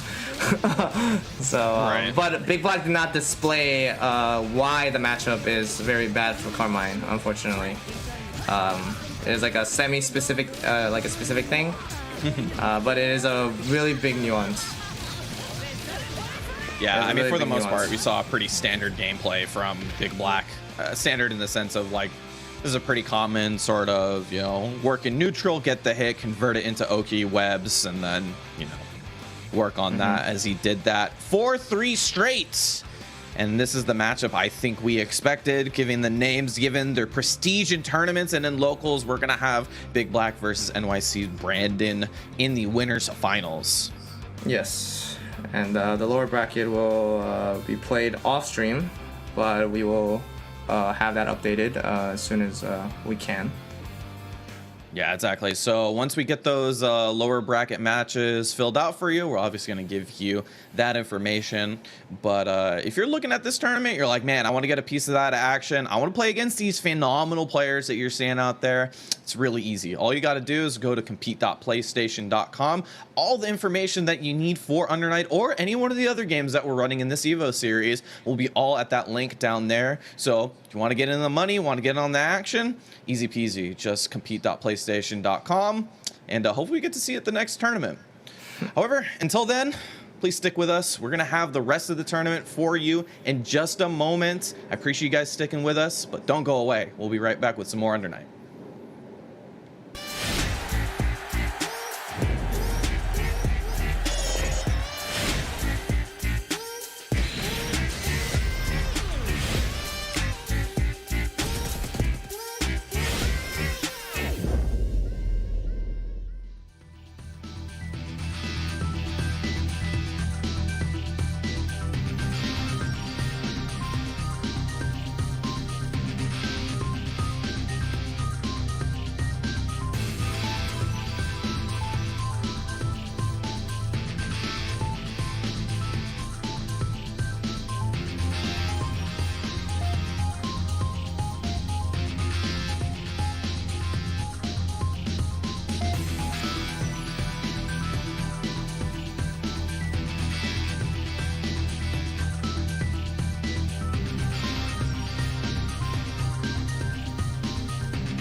Appreciate you guys for sticking with us for the rest of the Undernight action that we have today.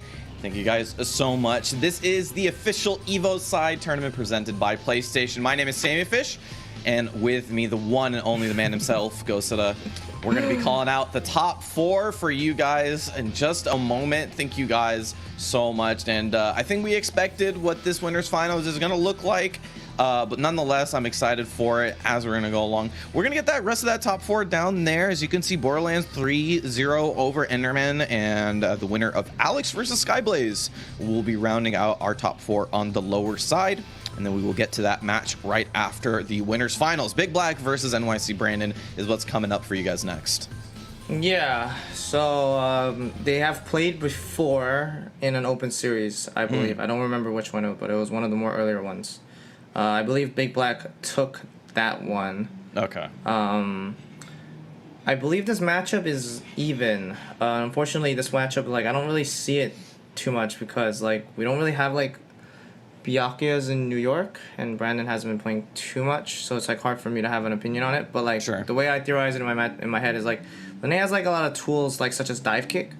Byakuya loves to press lows. Like, this character, like, loves to press lows. So, like, whenever a character has, like, an access to a dive kick, which can, like, low crush, it adds, like, another aspect of, like, RPS in pressure. So Lene can, like, rebeat to -1 or -2 and just dive kick, and if Byakuya happened to press a low to try to take his turn, he will get counter hit. And it's semi-difficult for Byakuya to deal with, like, certain up back, like, the TK Fireball, like, Kuga angles. Right. Especially the new Kuga angle is actually really annoying, the charge version.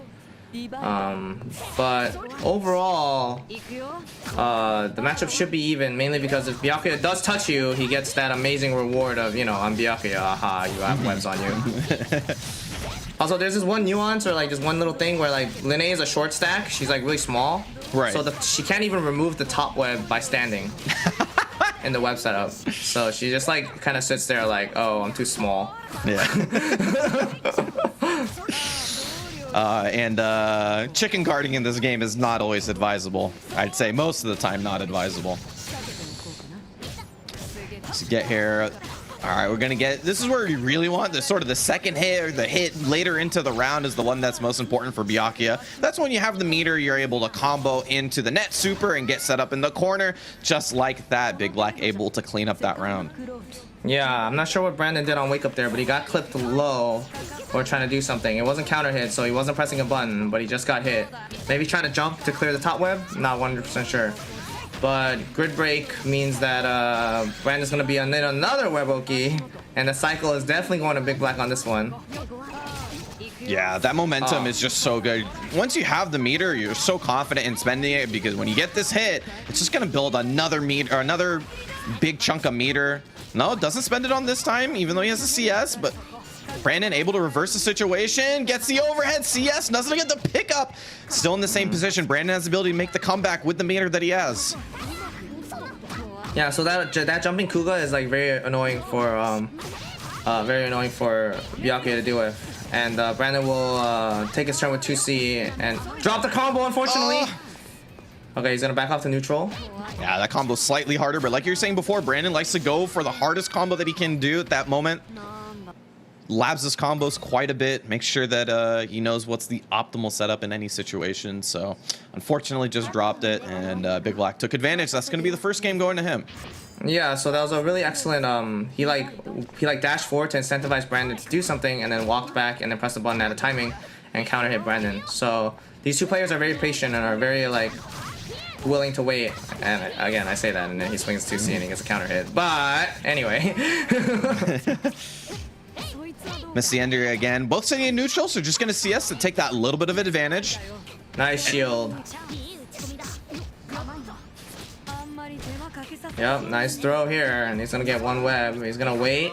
Oh, wow, nice shield from Brandon last second to get the cycle. But he's going to use it there out of panic. Wow, 2C counter. Oh, he tried to roll. He tried to roll and got 5-8. Nice dash under combo. Has the meter to spend the first one here, and this is when Byakuya starts rolling. Oh boy. All right, relax over there. Continue on. Actually, that's kind of funny that Big Black went for that option. When he runs up and up backs, he's typically trying to bait like a stand tech, you know, or a throw tech attempt, and which will result in the opponent getting hit by the top web. But since Linne's too small, that won't work actually. And that's a pretty unique thing. Like most of the characters are pretty uniform. There's like 2 sizes, and then like Linne. Yeah, it's very unique in terms of like you should check your combos on Linne, and pretty much that's about it. But Big Black, that's another round for him on the board. Nice tech. Oof, gets the veil off in the middle of the cycle, so very likely that Brandon's going to be able to win this cycle right here. Yeah, he wins it again, does the meter. Oh, yep, and that's the Brandon 50-50, I guess. It's a pretty ambiguous left-right. Can be hard to block. Goes for a throw, whiffs, press 5B, that whiffs too. Gets hit, that's not gonna combo. He doesn't have enough time. Nice TRM. Big Black's semi-struggling here on defense. He doesn't have a 100 meter yet either. And try to dash out 5B, but didn't get it. Oh, 2A, force function. That force function is an overhead, and had it been blocked, he would have gotten full punished. Oh, nice fuzzy mash! Ooh, nice! Yeah, very, very good fuzzy mash. You can fuzzy mash that if he goes for the low option, which Big Black did. So Brandon was very aware of what was possible there. Backdashes the assault. Needs to be a little careful here. Yup, and Kuga dash, especially on shield, is minus/punishable. And Big Black did shield it into a 5A, so good knowledge by him. Both players are showing very good knowledge of each other's characters. Whoa. Wow, that was the farthest reaching. Just leaned into that veil off. Unfortunately, got clipped by it. Oh, wasn't able to get the most out of it. He is grid broken though. Returns the favor. Actually, still able to win warp roll. Oh, that's a big deal, no. But that's the rest of that veil off going to be wasted as Brandon gets the hit. Wasn't able to get the full combo. We're just going to land into the motion. Oh no, counter 5B. Oh, countering Kuga. It's not going to kill. And he can't warp. He cannot strip the warp one, unfortunately. But he just gets another hit. I don't know what Big Black did, but he got hit. Yeah, very surprised. That's a pretty common situation for Linne, so it's not like he was not. Yeah, that was just a meaty 5A. I'm not sure what Big Black was doing there. Very uncharacteristic, honestly. Could have just maybe tried to do wake up super, miss the input slightly. No clue. Either way, it doesn't work out for him. We're tied up 1-1 in this winner's finals. Drops a combo, unfortunately. Brandon tries to take his turn, but it gets counter hit on the other side. So Big Black gets a second shot. He most likely won't spend meter here. He'll just do a CLR top web one. Yep, one web at the top. Nice dash block. Nice whiff punish, but it wasn't counter hit. Big Black thought it would be counter hit. Oh, the net still coming in clutch there. Yeah, I'm gonna be able to, if he wants to spend it. Oh, he'll spend it. Yeah, I think he'll do it. Yeah, but he's gonna get what, 96 or 80. Yeah. And Byakuya is very good at being resource efficient on kills. As you saw, he got a ton of the meter back. Yeah, 120 meter IW. A lot of characters will take that. There you go. Gets the first hit here. Yeah, very nice. He's going to waste the rest of that cycle in order to make sure that he wins Vorp roll. And he's going to get the hit afterwards, too. That's just an extra bonus here. Yep. Oh, J6 BCS. It's pretty hard to block, but Big Black was pressing 2A anyway, so it probably was going to hit home. And Kuga, yep, and he doesn't even need the Helm Breaker. Returns the favor with another perfect. We're going into this final round. Yeah, nice place 5B. Brandon extends his hurt box into it by pressing a button, and Big Black confirms it. Went for like a reset or something, I'm not sure, but didn't work out. The left right, yep, and Big Black guesses wrong again. He could flicker green shield, which would give him left right block, but that also involves a risk. Oh no, just gets by raw assault. and giving these kind of hits to. Oh, that's a drop. Puts himself in the corner too. Brandon backs up first. Do have to worry about that CS and the meter that Big Black has. There it is. He's dead. This is 4.5. Oh yeah, you can CS afterwards. He didn't CS first, which is what we normally see. And that's it. Yeah, so he did that on reaction to Brandon jumping to do a Kuga. And he just literally input it. He was waiting for it the whole time. He's like, I know you're gonna do it. Just do it already. And he was like literally staring. And as soon as he saw Brandon leave the ground, he just input it. And with CS, he gets a 4.5k combo. Yeah, it surprised me because usually what we see is we see the CS to pause the screen and then you use the super and confirming that it's the right thing to do. But like you're saying, Black was just ready. Like he was looking for it and then got the perfect punish. Yeah, fuzzy mashed again. It was a red B combo, but a combo's a combo. Oh no. Oh, he killed the web.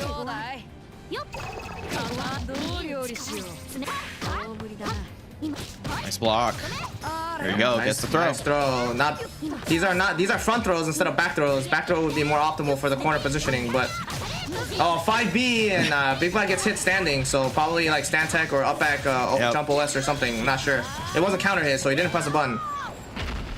Yeah, after 3 throws in a row, it's gonna have to make a decision.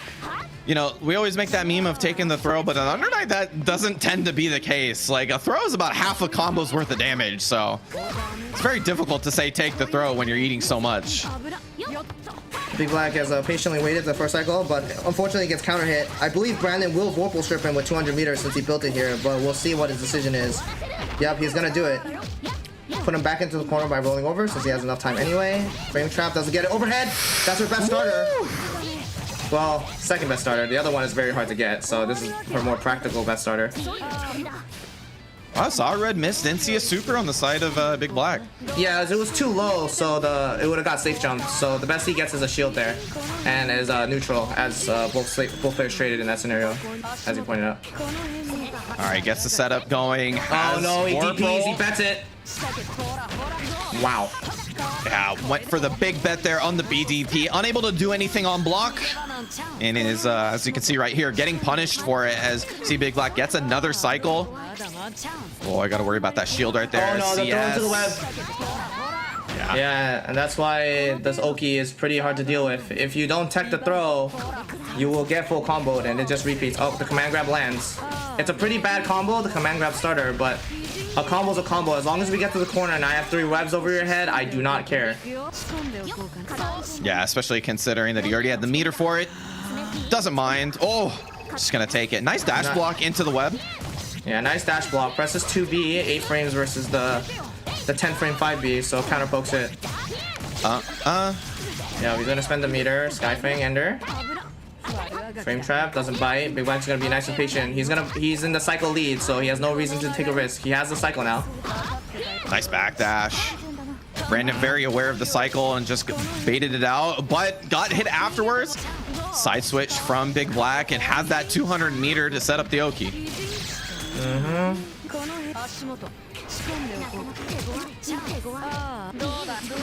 Nice. Patience, looking for that 2A Bare. Oh no, Brandon got clipped. Oh, unfortunate. Side swapped himself into the corner, but Brandon was recovering from a button press. That's going to be the winners finals. Big Black is going to be moving on into grand finals. So Linne buttons are like notorious for moving her forward, especially the move we just saw 2C and her other like little slash, which is 2B. Yeah. They move her hurt box forward, like they move her model forward. So like at certain ranges of assault, because you know assault will beat the low, but like we'll probably see it on the replay. She got under him and made the assault whiff, but since 2C whiff is so bad on whiff, Big Black was like, oh, I will just proceed to kill you now. Yeah, it's like something crazy like 41 frames of whiff recovery or some nonsense like that. It's death and a half, but yeah, it's pretty bad to whiff. But honestly, you know, even though it was a 3-1 as Big Black gets on the same page as everybody else, it was you know, really back and forth. And one interaction change would have made it so that Brandon was actually going to tie it up 2-2. So this is a very, very close set as Big Black was able to find more moments where he was able to convert it into like a full situation. I think we saw the momentum of Byakuya really come into play. That was a sick combo adjustment right here, by the way. He knew that the hit would bounce into the web so he can get a different route. Like, this man is like Byakuya himself. He's been playing this character for years. I will give Byakuya players that. Like, for the most part, Byakuya players stayed Byakuya players. That's quite impressive. So we can see right here, we do have the lower bracket all filled out. Alex was able to take it over Skyblaze 3-0. And that will be Borderlands versus Alex, the winner of which will be playing NYC's Brandon. And the winner of that will be returning into the grand final spot versus Big Black, who's sitting nice and pretty looking for his competitor. Yeah, so it's going to be Borderlands Alex. So it's going to be Merkava. I mean, we saw Carmine. But the Chaos was looking more crisp, in my opinion. So I think Chaos will be a decent choice. However, if it goes to Merc Carmine, I actually have like almost no insight on this. This is one of the most rarest matchups. Like, I've never seen Merc Carmine because Carmine is even more underrepresented than Chaos, unfortunately. So Alex plays two very underrepresented characters. Actually, it's kind of funny. But if it's Chaos Merc, I can talk much about that. And that matchup is not very good for Chaos. I'll tell you that right now. I mean, we'll expect that. I think we both agreed that his Chaos looked quite a bit better than his Carmine, at least more comfortable. There's something to say about that. Why is it that, you know, it's not good for Chaos? Chaos doesn't like, Chaos is very bad at dealing with aerial, like, based opponents, like characters that can fly or jump, have high jump arcs. Since he doesn't have a dedicated anti-air, his anti-air is very bad. And he has to use Aussie to anti-air, which is not always in the right position or always available. And it can be fairly slow. And Merkava has wings. So, but I do know that Chaos is very rare, especially on the West Coast. So Borderlands may or may not have matchup experience, which I will always favor the Chaos. If the opponent does not know what Chaos is doing, Chaos is definitely party time. Yeah, very, very unique character in Under Night. So if you don't have that matchup experience versus the character, at least the knowledge, it will definitely amplify the difficulty of playing against that character. But Borderlands does get that hit, has the meter, gonna go send out the homies. You got one Aussie, I got three. Clips Borderlands low, maybe a dive kick OS or something. I'm not sure. But nonetheless, it was good by Alex, but unfortunately didn't get a combo. Nice shield from Borderlands here to get the cycle. Sees the backdash, but the grabby hands will not reach in time, and there we go. Oh, reached up in the air. It was so close to getting him, actually.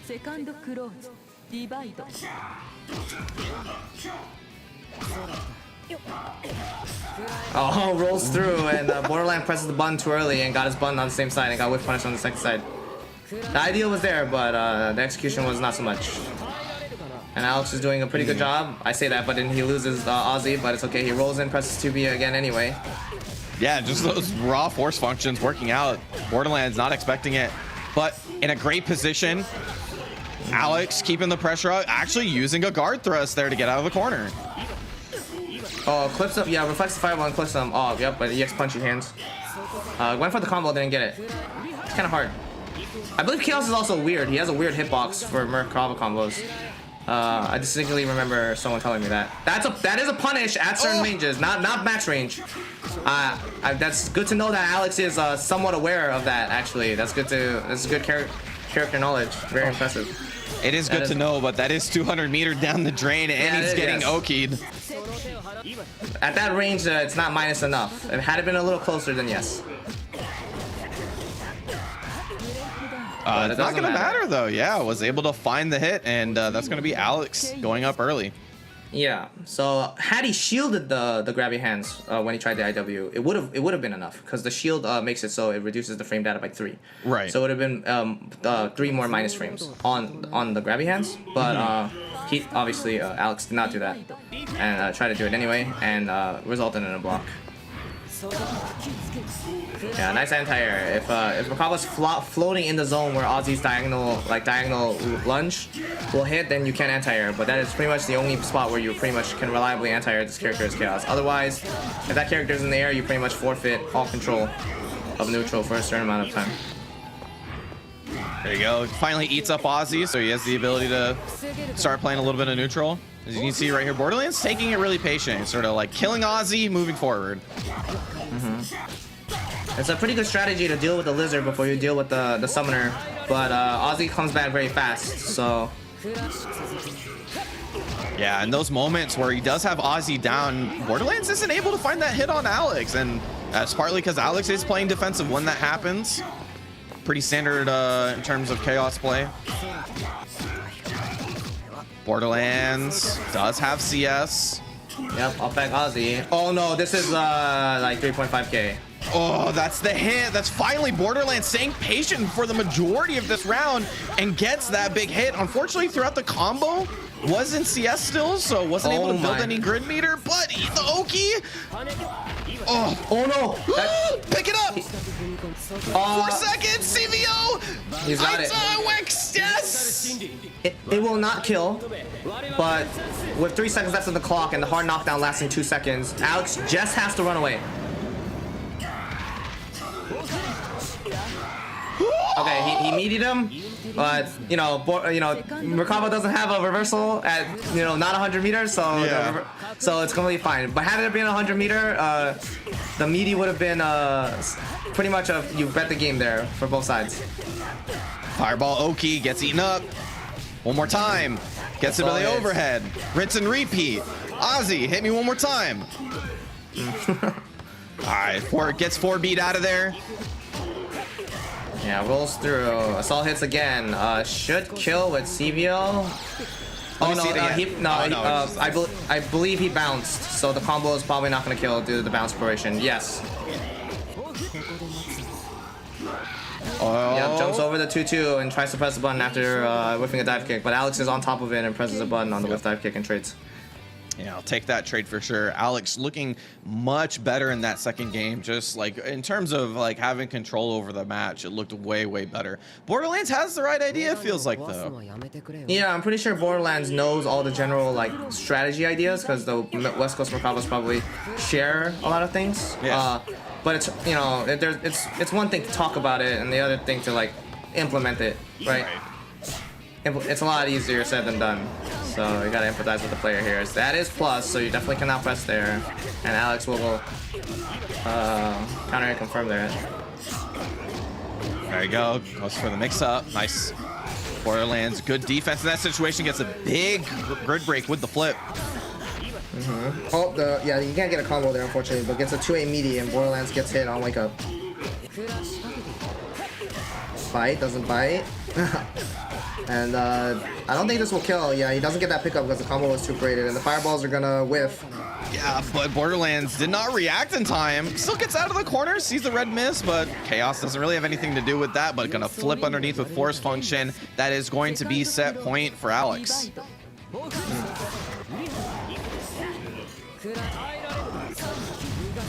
Yep. Nice confirm. Poke damage is still good damage. Oh, counter hit bite and manages to pick it up. Could have gotten a lot more, but chooses the fireball Oki, so that is A-okay. Yep, and we're gonna just punchy hands through that. Drops the combo, unfortunately. Really needed the damage, and 6C, and that's gonna close it, I believe. Yeah. Gonna keep it easy with the CVO, IW. I believe that one didn't hit the ground, so... they did hit the ground, but Alex didn't. Really? Okay. Alex had CS during the combo, and he didn't get CS during the combo. If that makes if you get the Vorpal during the combo and you do CVO, you do even less than, if that makes sense. Like if you're doing your combo and then you get the Vorpal and then you CVO towards the end, like during the combo, then it works. But if you had chain shift at the start of your combo, like Vorpal during the combo and you CVO, then you get maximum damage. Well, this match looked really good early on. It felt like there was quite a bit of back and forth between Borderlands and Alex, but as we went on through game after game, Alex really did look more confident on that Chaos. You know, and I think we said that before when he was switching before to Carmine, but really showed off in this, which we, you know, saying before is not an easy matchup for Chaos. I definitely agree. I think, I mean, Chaos is definitely a really strong character, very underrepresented. I mean, I play the character myself. I wrote resources for it, or like I have a video series for it. So, to anybody who's watching and is interested in learning this character, I have a YouTube video series that's like 3 hours long that explains how to play this character for beginners. You know, how do you talk about a character for so long, man? I mean, the character's complicated. I gotta explain everything for the new players, you know? I play Akatsuki and I'm like, listen, you try to hit 6C as much as you can, otherwise dash block. That's my Akatsuki tutorial. Thank you for coming. So it will be Brandon versus Alex. They are both from New York, New Jersey area. Brandon, I believe, recently moved. But unfortunately for Alex, I've been in Brandon's practice partners for like 2 years of playing this game, and I started the game with Chaos.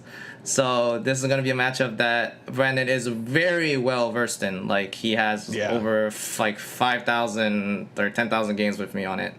And the matchup, in my opinion, is it's like even, but also like it's even, but it's like annoying for Chaos. Like, very annoying. Sure. Yeah. Like, because she can roll. And if you're having to do like an Aussie move, she can just roll through it. And then if you whiff an Aussie move, you die.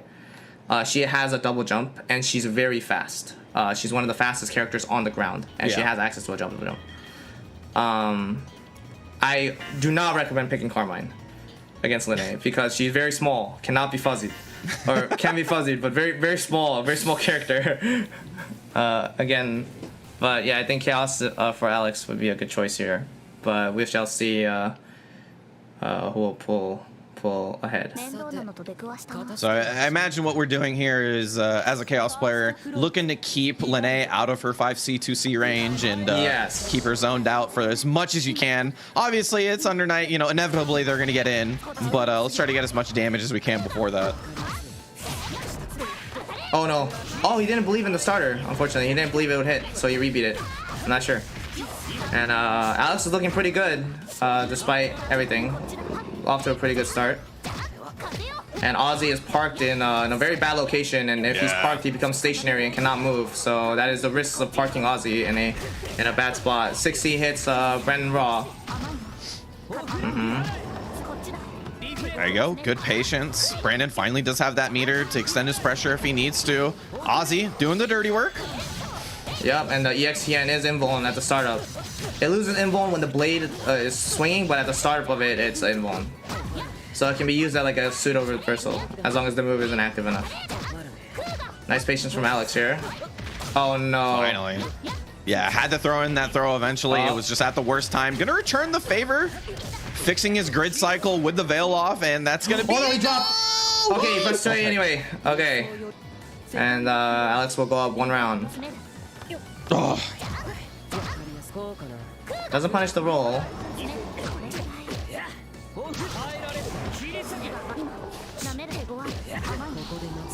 There we go. Sees Brandon dash all the way up. Just meets him with some normals. Yeah, the neutral can be semi-annoying for Linne. You know, the dog, the lizard is really annoying for most characters, actually. Yep, and catches stand type, but didn't confirm it, unfortunately. Yep, catches, tries to roll out, but that roll is incredibly minus and punishable if reacted properly against. Gonna spend the meter on this one. Does have CS to work with, you see it right there. And a little bit of the stagger with the 2A is going to clean it up. Caught a jump or like a stand throw attempt, so caught one of the two. Clipped Alex low.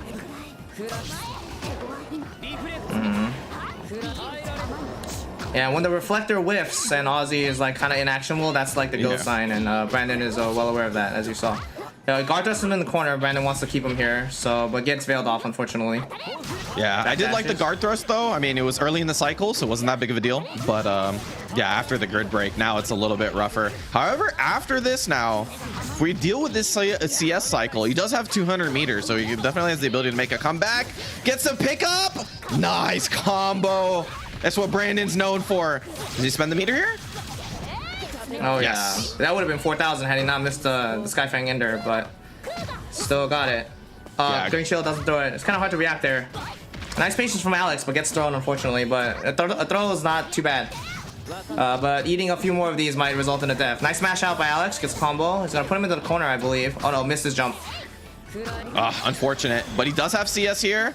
Oh no, Ozzy just whips her back down. Not the right option in that scenario. Yeah, nice tech throw. And just does the run up. Expected the throw, and you see the big glass break. It's the worst feeling in that situation. Yeah, clank, or you know, the glass break. Alex did a delay crouch OS, and if you do that, the shield comes out, and Brandon stiffed that with delay assault because Alex thought it was gonna be a throw. So it was definitely an OS crush, and gave Brandon the first game. Alex is doing a ton of C normal rebeat into up back, so at this point Brandon might want to consider just hard running at him and double jumping air to airing him after he sees a 2C. I do really like that Brandon did just CS in neutral there, just getting that meter because it was so early in the cycle, and he knew he was going to fight for it again. As you see right there, wins another cycle, spends it early once again. Gets his 180 shield again, and clips him for a delay mash. So Alex is in a bit of trouble. Whiffs the throw, takes his turn anyway. Yup, he and low. That's the charge version. You have to fuzzy mash it or fuzzy block it. Still has that CS to work with. Still has a 100 meter. Nice shield from Alex. Oh, that's getting deep. Oh, Trying to meet him up in the air, just a little bit too far. Ozzy still tags Lane on the way out. Roll through. You were talking about it right there. Perfect timing for it. Yeah, that's fairly unfortunate, to be honest. Very it's just like a timing thing. It's not reacting. Right. It's just like if the Lene happens to do it at the time you Aussie special, it results in Chaos dying. So it's kind of annoying for that aspect. I empathize with Alex on every level there. Oh no, gets it. Okay, luckily for him, he didn't get punished, so he's still in the veil off state, and he gets a combo here. Oh, that's gonna be whip punish? Oh, no whip punish. You have jump C, 6B confirm. Jump C again.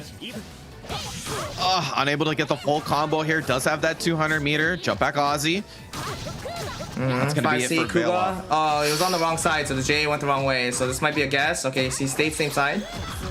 He's gonna go opposite. Or stay same side again. Overhead, whiffs. Nice whiff punish. Yeah, gonna CS early on in the cycle too. He got so much meter because he had a ton of grid blocks. He's gonna have to stay on the offensive here. Alex does not have health to work with. The DP whiffs, but Brandon will gain the cycle here. He gets clipped on a dash block, but Ozzy messed up the combo. Thank you, Ozzy. Oh, 6C, he's dead. Yeah, he has to finish the combo. He does so. This is a big turning point in this set. The difference between 1-1 and 2-0 is vast.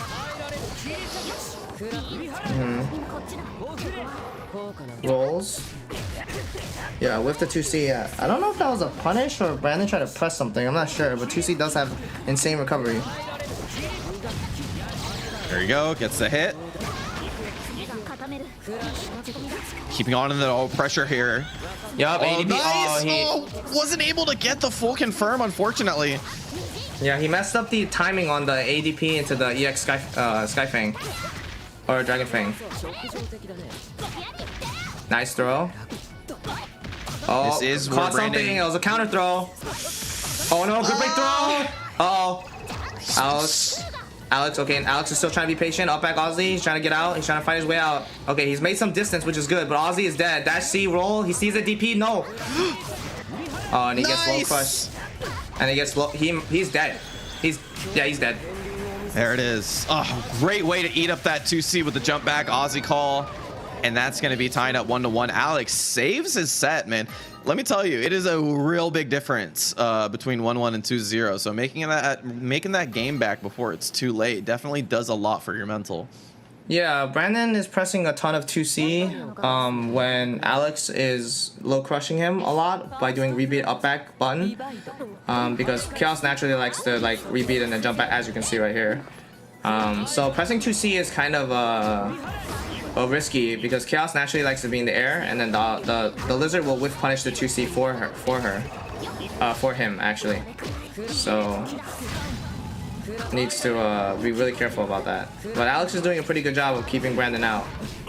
Counter hit. Should get a pretty decent combo. Goes for a throw on the shield setup. Back throw.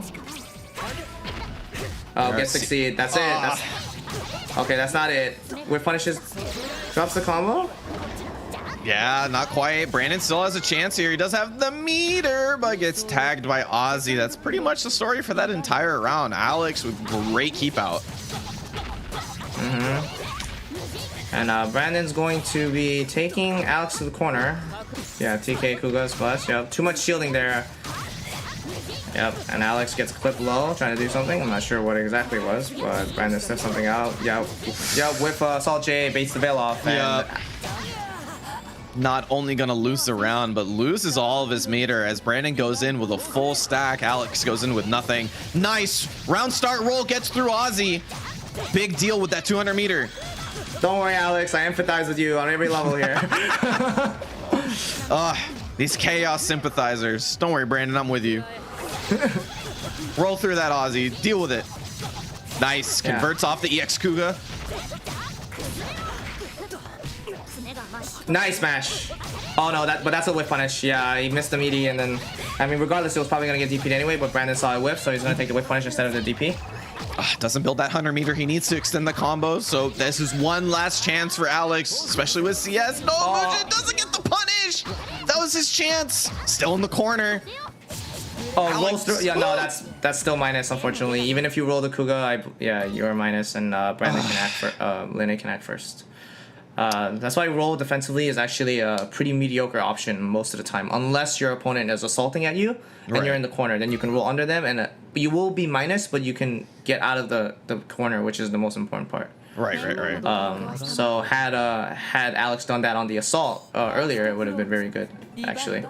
Screen positioning is very important for Chaos, as he does not want to be cornered. Well, I mean, that's just all fighting games in general, to be honest. Yeah. Expecting Ozzy to do something, Alex took advantage, ran all the way up. Yeah, and that's the type of like tempo change and that you have to do. Like, you can't just do the same pattern, even though it is working. You gotta change it up sometimes. No, cannot DP that. That's DP safe. But luckily, he doesn't get punished and gets counter hit by that. Yeah, still has the momentum though. He'll be thankful for that. Brandon wins the cycle. Oh, gonna spend it early on. Tried to anti-air with 6C. Pick it up. Yeah, that's gonna be it.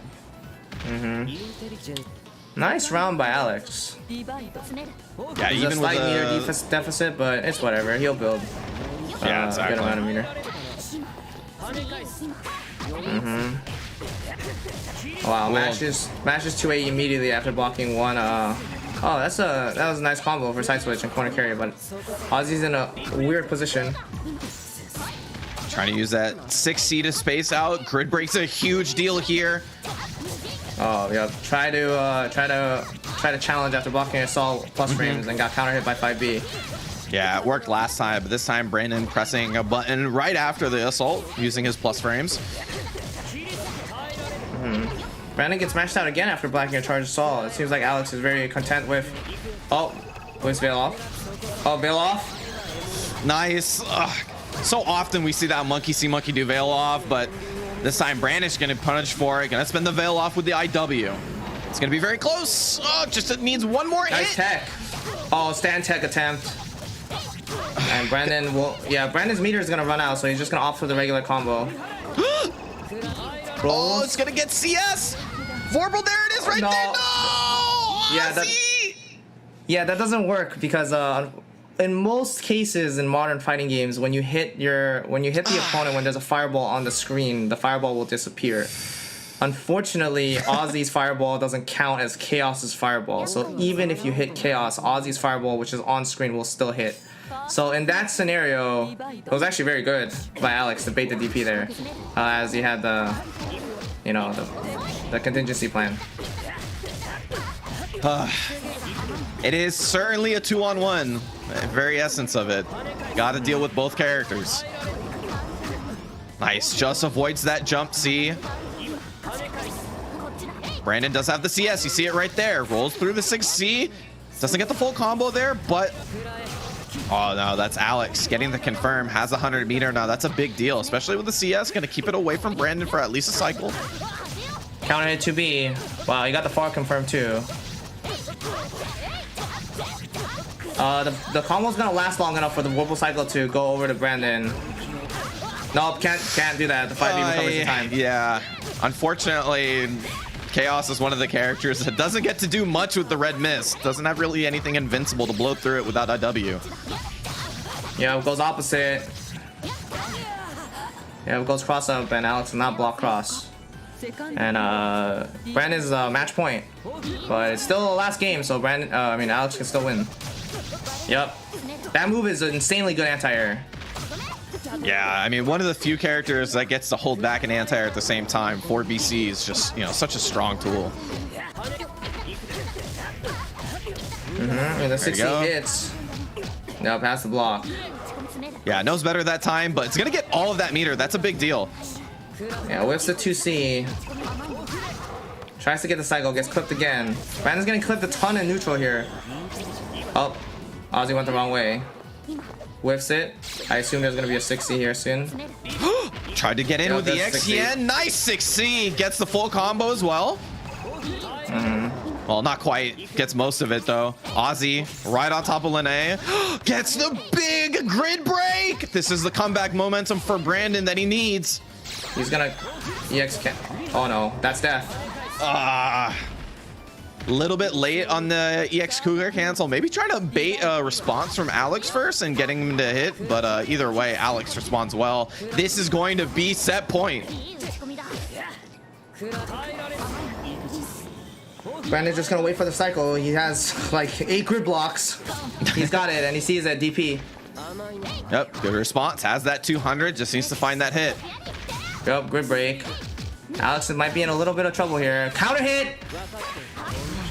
Oh, was able to get the full combo. Sees him in the air, gets the veil off. That's a big deal. Stripping Vorpal and getting it himself. Doesn't kill the Aussie whiffing. Yup, that's a landing punish. That's a whiff punish. Got him on landing, but it's an invalid combo and nice fuzzy match by Alex. So Alex is still alive, has a chance. Has to respect CS though. Yeah, and does so. Waits for the CX and then jump back. Call Ozzy. Gonna take that time to go full screen. No, Ozzy's got a body block, but Brandon has a life lead with 28 seconds and he gets 2-8. Oh, kills Ozzy on startup. And that's it. Oh, he got the hit. Alex got the hit, but wasn't able to get the full confirm. Brandon responds appropriately. He moves forward and gets the hit on Alex. Going all the way to the wire, but Brandon going to be the winner here. Moving on into grand finals to play Big Black. And it will be a run black. You know, I almost said run black. It will be a run back, Lene Byakuya. But good showing from Alex. So we'll bow out at third at this tournament. So we'll be taking home a good amount of prize money. But yeah, that confirm was pretty sick. I'm not gonna lie. That 6xB was like max range.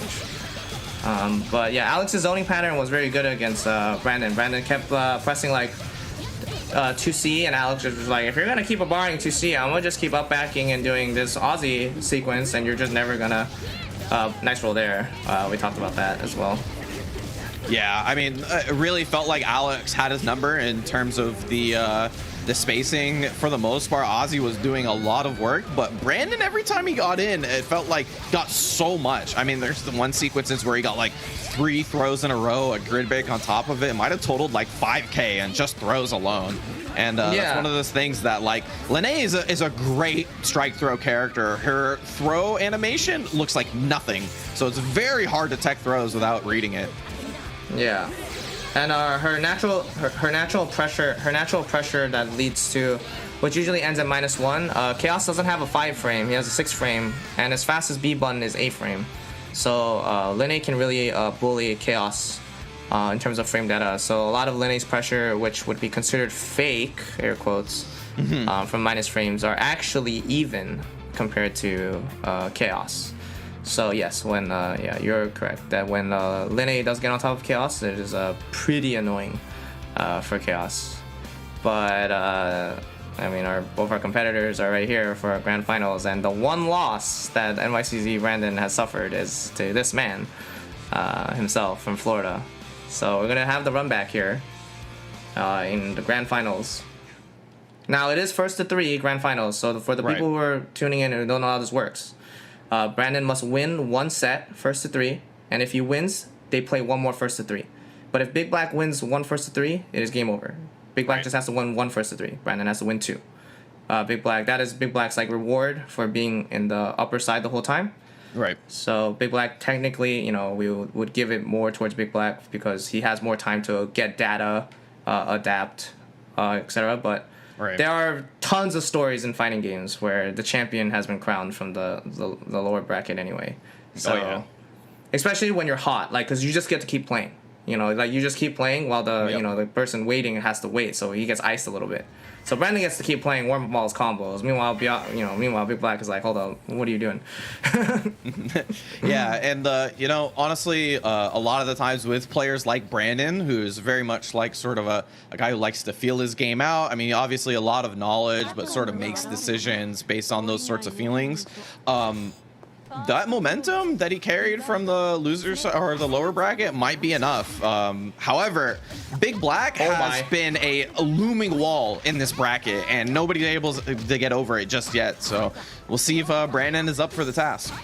Oh, nice grid break throw. Very good. Fishes out the shield attempt, but ended up using the cycle after whiffing the 5C because Brandon was scared. Understandable. And Big Black will land a hit, and he was grid broken, so he didn't build a lot of meter. So there won't be webs, but Big Black has obtained the disc Warple cycle.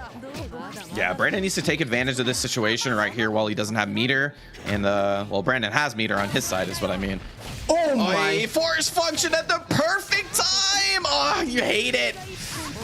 Yeah, that 660 hit pretty. Brandon Fuzzy Match 2A got hit by, you know, the tie. Oh, run up assault, and Big Black was just not blocking. Maybe he's thinking about something else, but there's gonna be some meter at the end of this. Ender. Throw. Uh-oh, wait a minute. Okay. Blocks. Spends it. Ends up using, yeah, that CS probably not the best. Oh no. Yeah. I was gonna say one of the better things about the situation was that Big Black doesn't have CS to pause and then go with EX Rekka's. Brandon maybe just panic wasted that CS. Yeah, and he tried to do the increased B Kuga version, and then Big Black just committed to the assault. Had Brandon done the regular Kuga, I'm pretty sure Brandon would have won. Up, run up assault, catches the dash block, and Big Black is caught. I don't know if Brandon will Vorpal strip. I assume he will.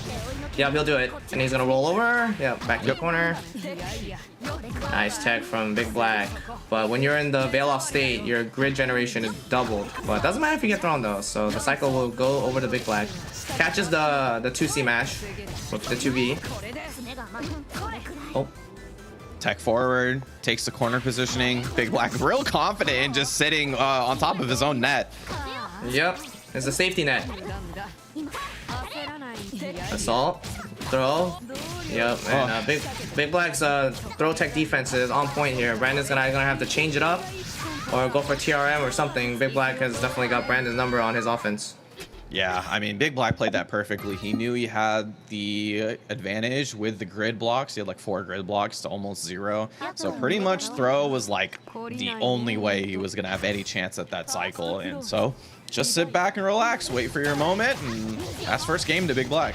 Yeah, nice. They both meet each other and they had the same idea. I'm a press 5A. But Linne's 5A is 5 and Byake's is 6. So Brandon won by 1. Big Black getting the first hit here. more importantly, gets the CS. That's a huge deal, keeping it away from Lene.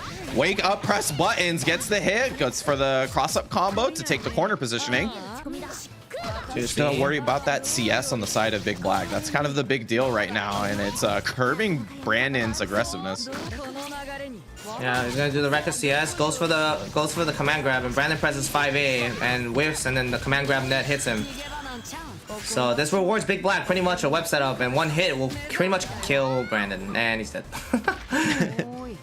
Yeah, when you get to that health level, man, it's just dealing with so much at the same time.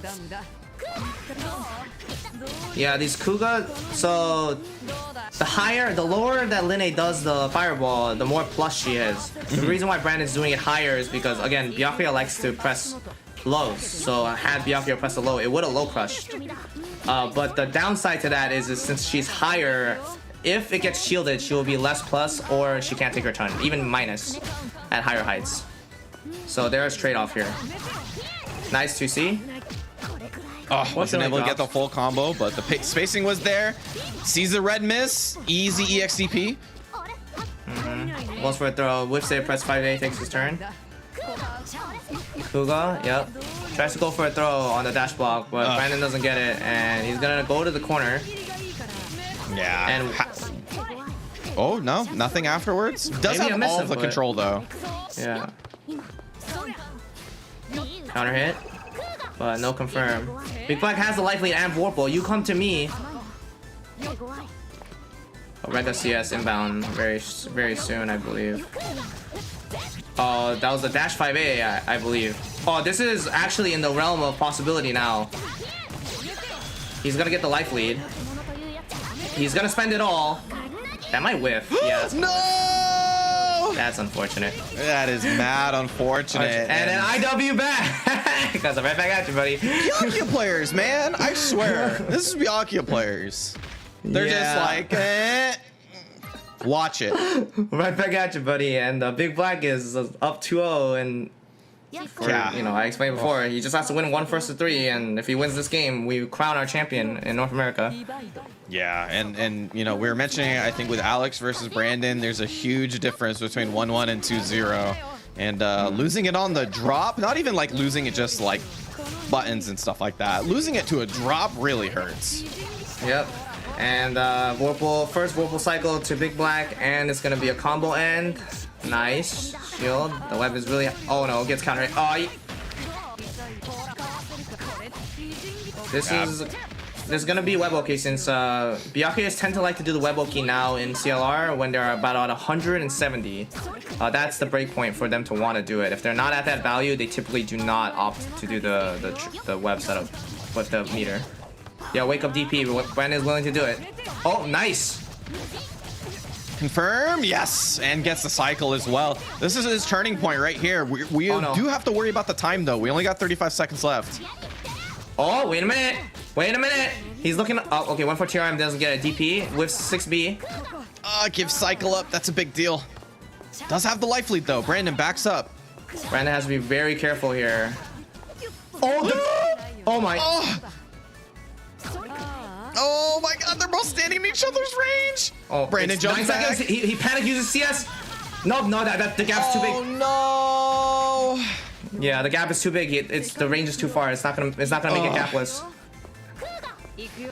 Good knowledge from Big Black. I mean, knew exactly what to do. Spends 100 meter. That's gonna be tournament point for him. And he's gonna build enough meter for the web OK. I believe he will do it. He's gonna spend. Oh, he dropped it. Unfortunate. Rolls out perfect, but Big Black has cycle and life lead. And takes the throw. Back dashes. Yeah, man. Oh, gets the 1 AD. He drops it. No! Finally cashed out after all of those tech throws and doesn't get the full confirm. With punish on the 2B. Oh. All right, Brandon has to. Oh, that's a drop. Yup, EXDP. Runs forward. Yep, nice response. Sees the dash up, gets the 5A. Yeah, checks the dash with the 5A and 200 meter, 100% web OK. If Brandon does not block the next strike throw situation, he loses the game and we crown our champion. No, that's it. That's a whip punish. And congratulations to Big Black. He is NA EVO side tournament, you know, for UNICLR champion. And Brandon will be bowing out at second, you know. That's okay. Yeah, I mean, we say that because these guys are just at such the highest level that they all expect themselves to hit first place. But Big Black, like I was saying before, it just the biggest wall of the tournament so far, played so well, so consistent, I would have to say, throughout the entirety of the tournament, even versus top contenders like Brandon. You see right here on the replay, I think that for the most part, it was the fact that Big Black was able to control most of the pace of the match, even though Brandon was finding his moments here and there. It wasn't the combination of events that Big Black was able to string.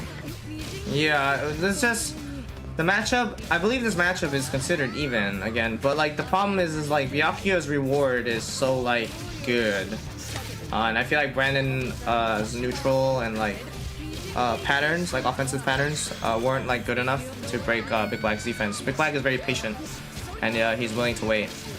He pretty much models his play after the 2019 EVO champion, Clear Lamp, the Japanese Byakuya player, the legend. And I mean, he uses the same color, by the way. That's Clear Lamp's color. It is not a bad player to model yourself after. This was a huge heartbreak. That was a pretty big heartbreaker. Brandon was like, "Oh, I'm gonna just do a gapless block string and I'm gonna win via time." And Big Guy's like, "No, you're not. I'm gonna just do a reversal in the gap because it's not gapless." And Brandon got smoked and gets whiff punished there on the 6C. And so Big Black will take it 3-0 and is our NA champion for UNICLR. Yeah, congratulations to Big Black for taking it. This is going to be the full bracket all filled out. We appreciate all of our top 8, all of our contenders who came out to this tournament. And that's going to be it for Under Night for the EVO Open Series. That's it for the side tournament, or for the Under Night side tournament. Tomorrow, however, we're going to start it up again with Dragon Ball FighterZ. You better be able to tune into that one. It's going to be awesome. That's going to be tomorrow at 9 a.m. Pacific time. If, however, you see all of these other wonderful fighting games and you're like, man, this PlayStation tournament was pretty cool. You know what I'd like to do? I'd like to play in this PlayStation tournament. Well, you're in luck. This is one of a few tournaments that we are running for. Under Night this one. We got Dragon Ball tomorrow, and then we got a couple other games later on. If you want to enter one of these tournaments, you can at compete.playstation.com. All of the information that you're going to need in order to enter the tournament is going to be at that link right there. If you need any information to enter the tournament, or you're just looking to enter, looking to register, all of that stuff's going to be right there. So if you see a fighting game that you play, want to get it on the action, compete.playstation.com. So that's it from us. I appreciate you guys so much for watching throughout the tournament. We had 2 really awesome top 8 Under Night brackets. And unfortunately, that's all of the action that we have for you guys today. Please tune in tomorrow at 9 a.m. Pacific time. Dragon Ball FighterZ is going to follow this up.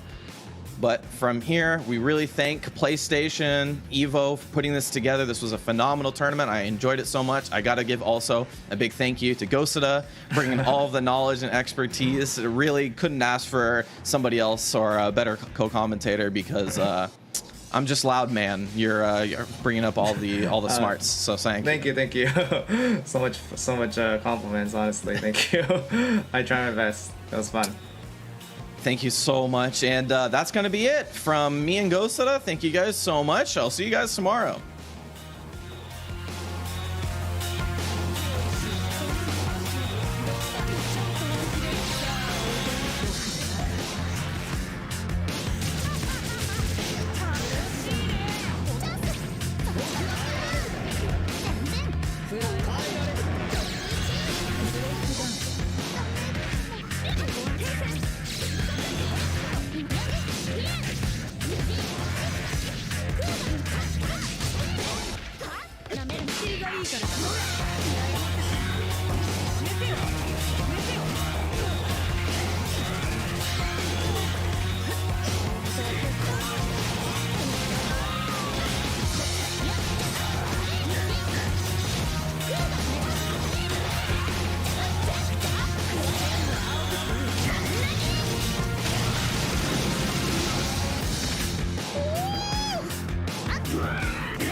And foot to the mouth.